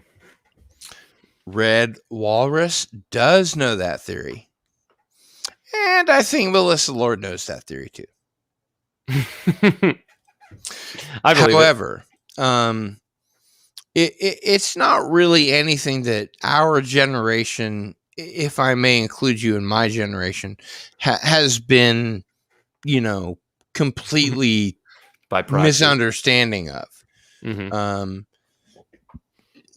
We've known, as I've known as a chronic pain patient, that a couple of hits off of a vape, like a volcano, a really big, like, Mhm. a A mega reefer. no, a thing that puts the THC molecules against water molecules, and then you breathe those water molecules down into your lungs. So it's much, much safer, much better than if you're like smoking a joint or whatever. Mhm. It's, there's no coughing or any problems or anything. yeah. I've seen been to one a of them. friend's house, and I've enjoyed, using his volcano. It's like a $600 machine, and you fill up this huge bag full of Yep. smoke. Looks like a you bread know. bag, right? Yeah, and then you're just,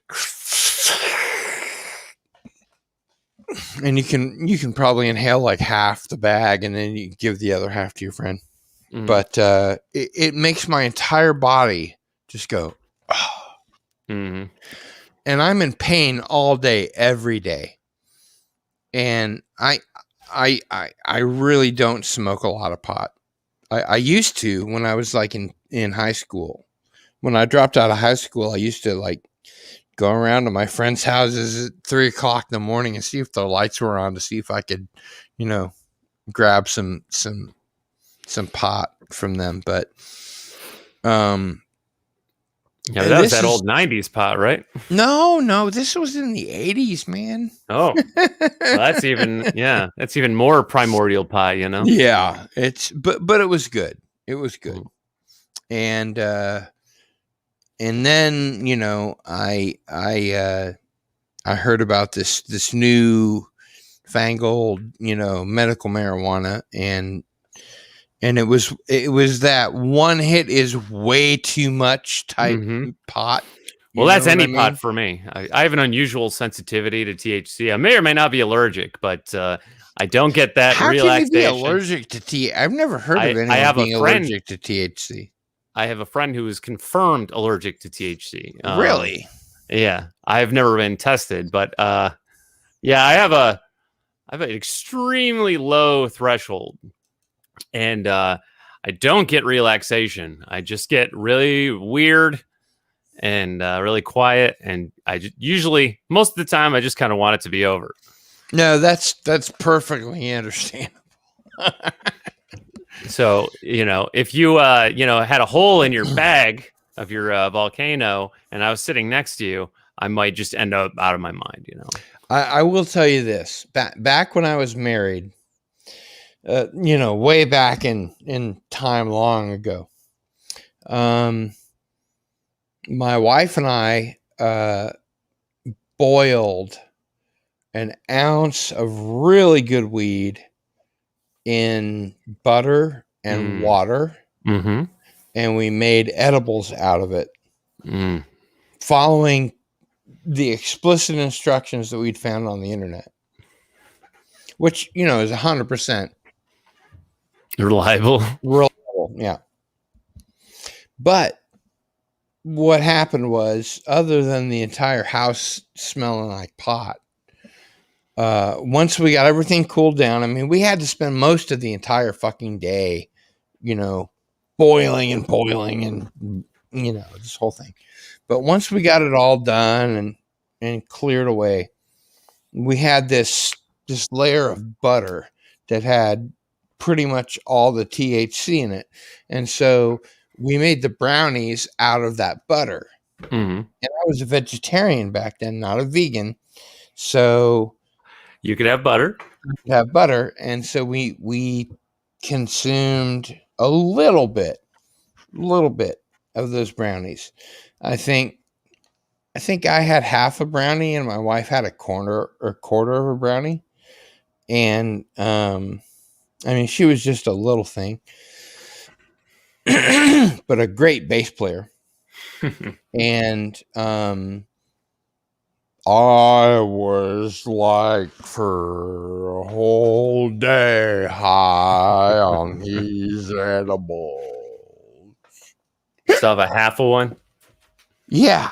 It was way too much. Way too much. Well, because the Half mistake one a lot was of people way make too much. Yeah. with edibles is they eat it and they're like, oh, nothing's happening. They wait and nothing's happening. No. They eat more. We didn't wait. We just consumed them and sat down, and we were just like, "Holy Mother of God!"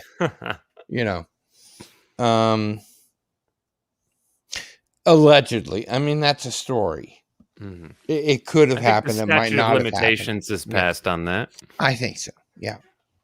I was back in 2000. I think we're probably okay. But Melissa's almost my size. She's only an inch shorter than me. There you go. She's only yeah. I'm like an inch taller than that and about 5 pounds more than that. So I'm pretty slender. Nice. I'm Slender Man. She said, sounds like you might be a good fit. Sorry. Didn't mean to get toxic there. I just meant for each other. Sorry. No, but I if there's really this huge lockdown by the DEA or whatever on doctors that are prescribing their chronic pain patients, opioids or whatever, fucking open up, medical marijuana. It's not that big a deal. It's just not. mm-hmm. The only reason they don't do it is because it makes the fucking black market so much goddamn money. The war against drugs. Mm-hmm. That, they'll never stop. So that's the way I feel about it anyway. All right. It's your show. That's what we want to hear. Yeah. So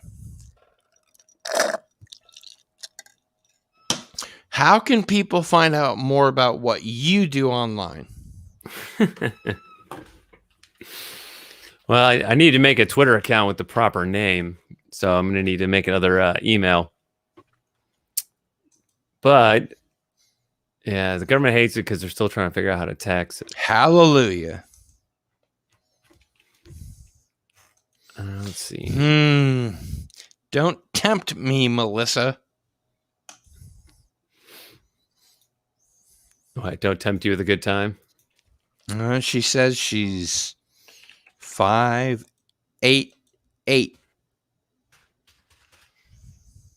Oh, what, like 8.8?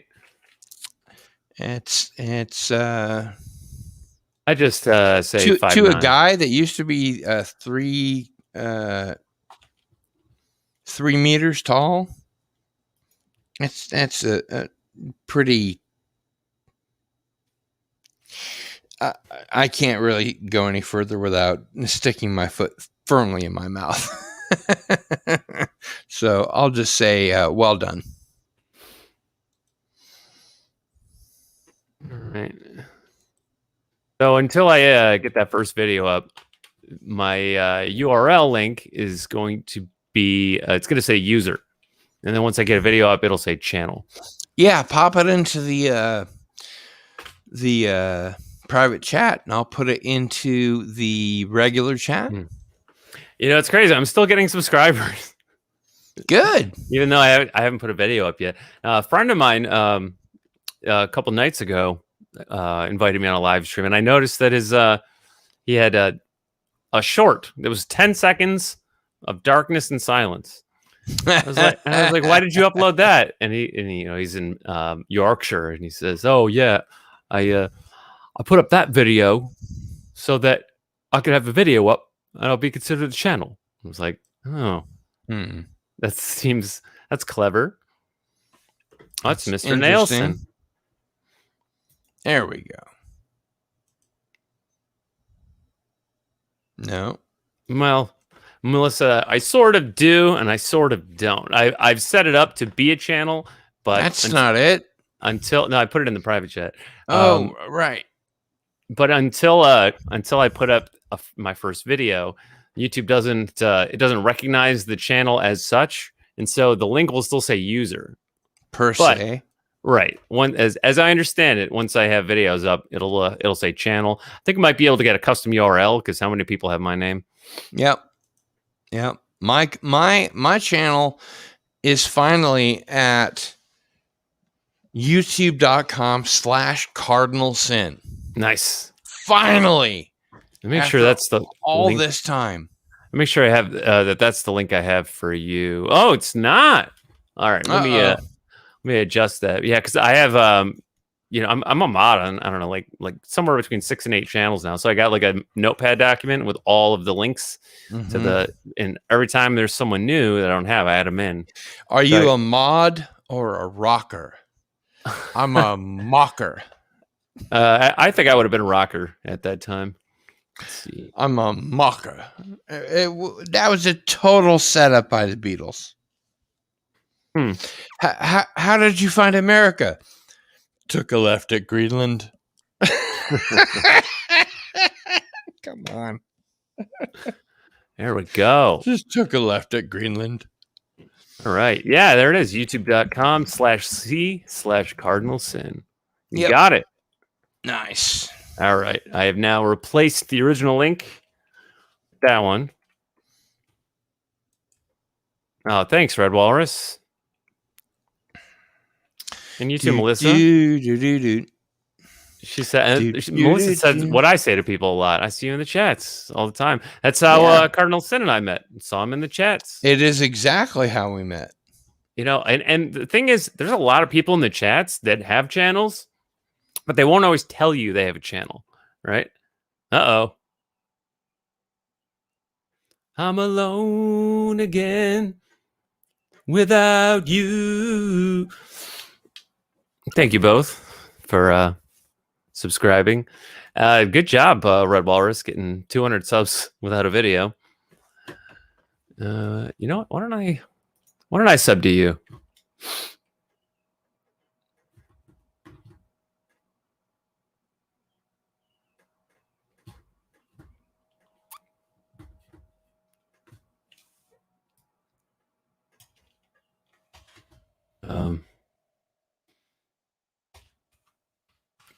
Cardinal, are you out there? Are you there, Cardinal? It's me, Margaret.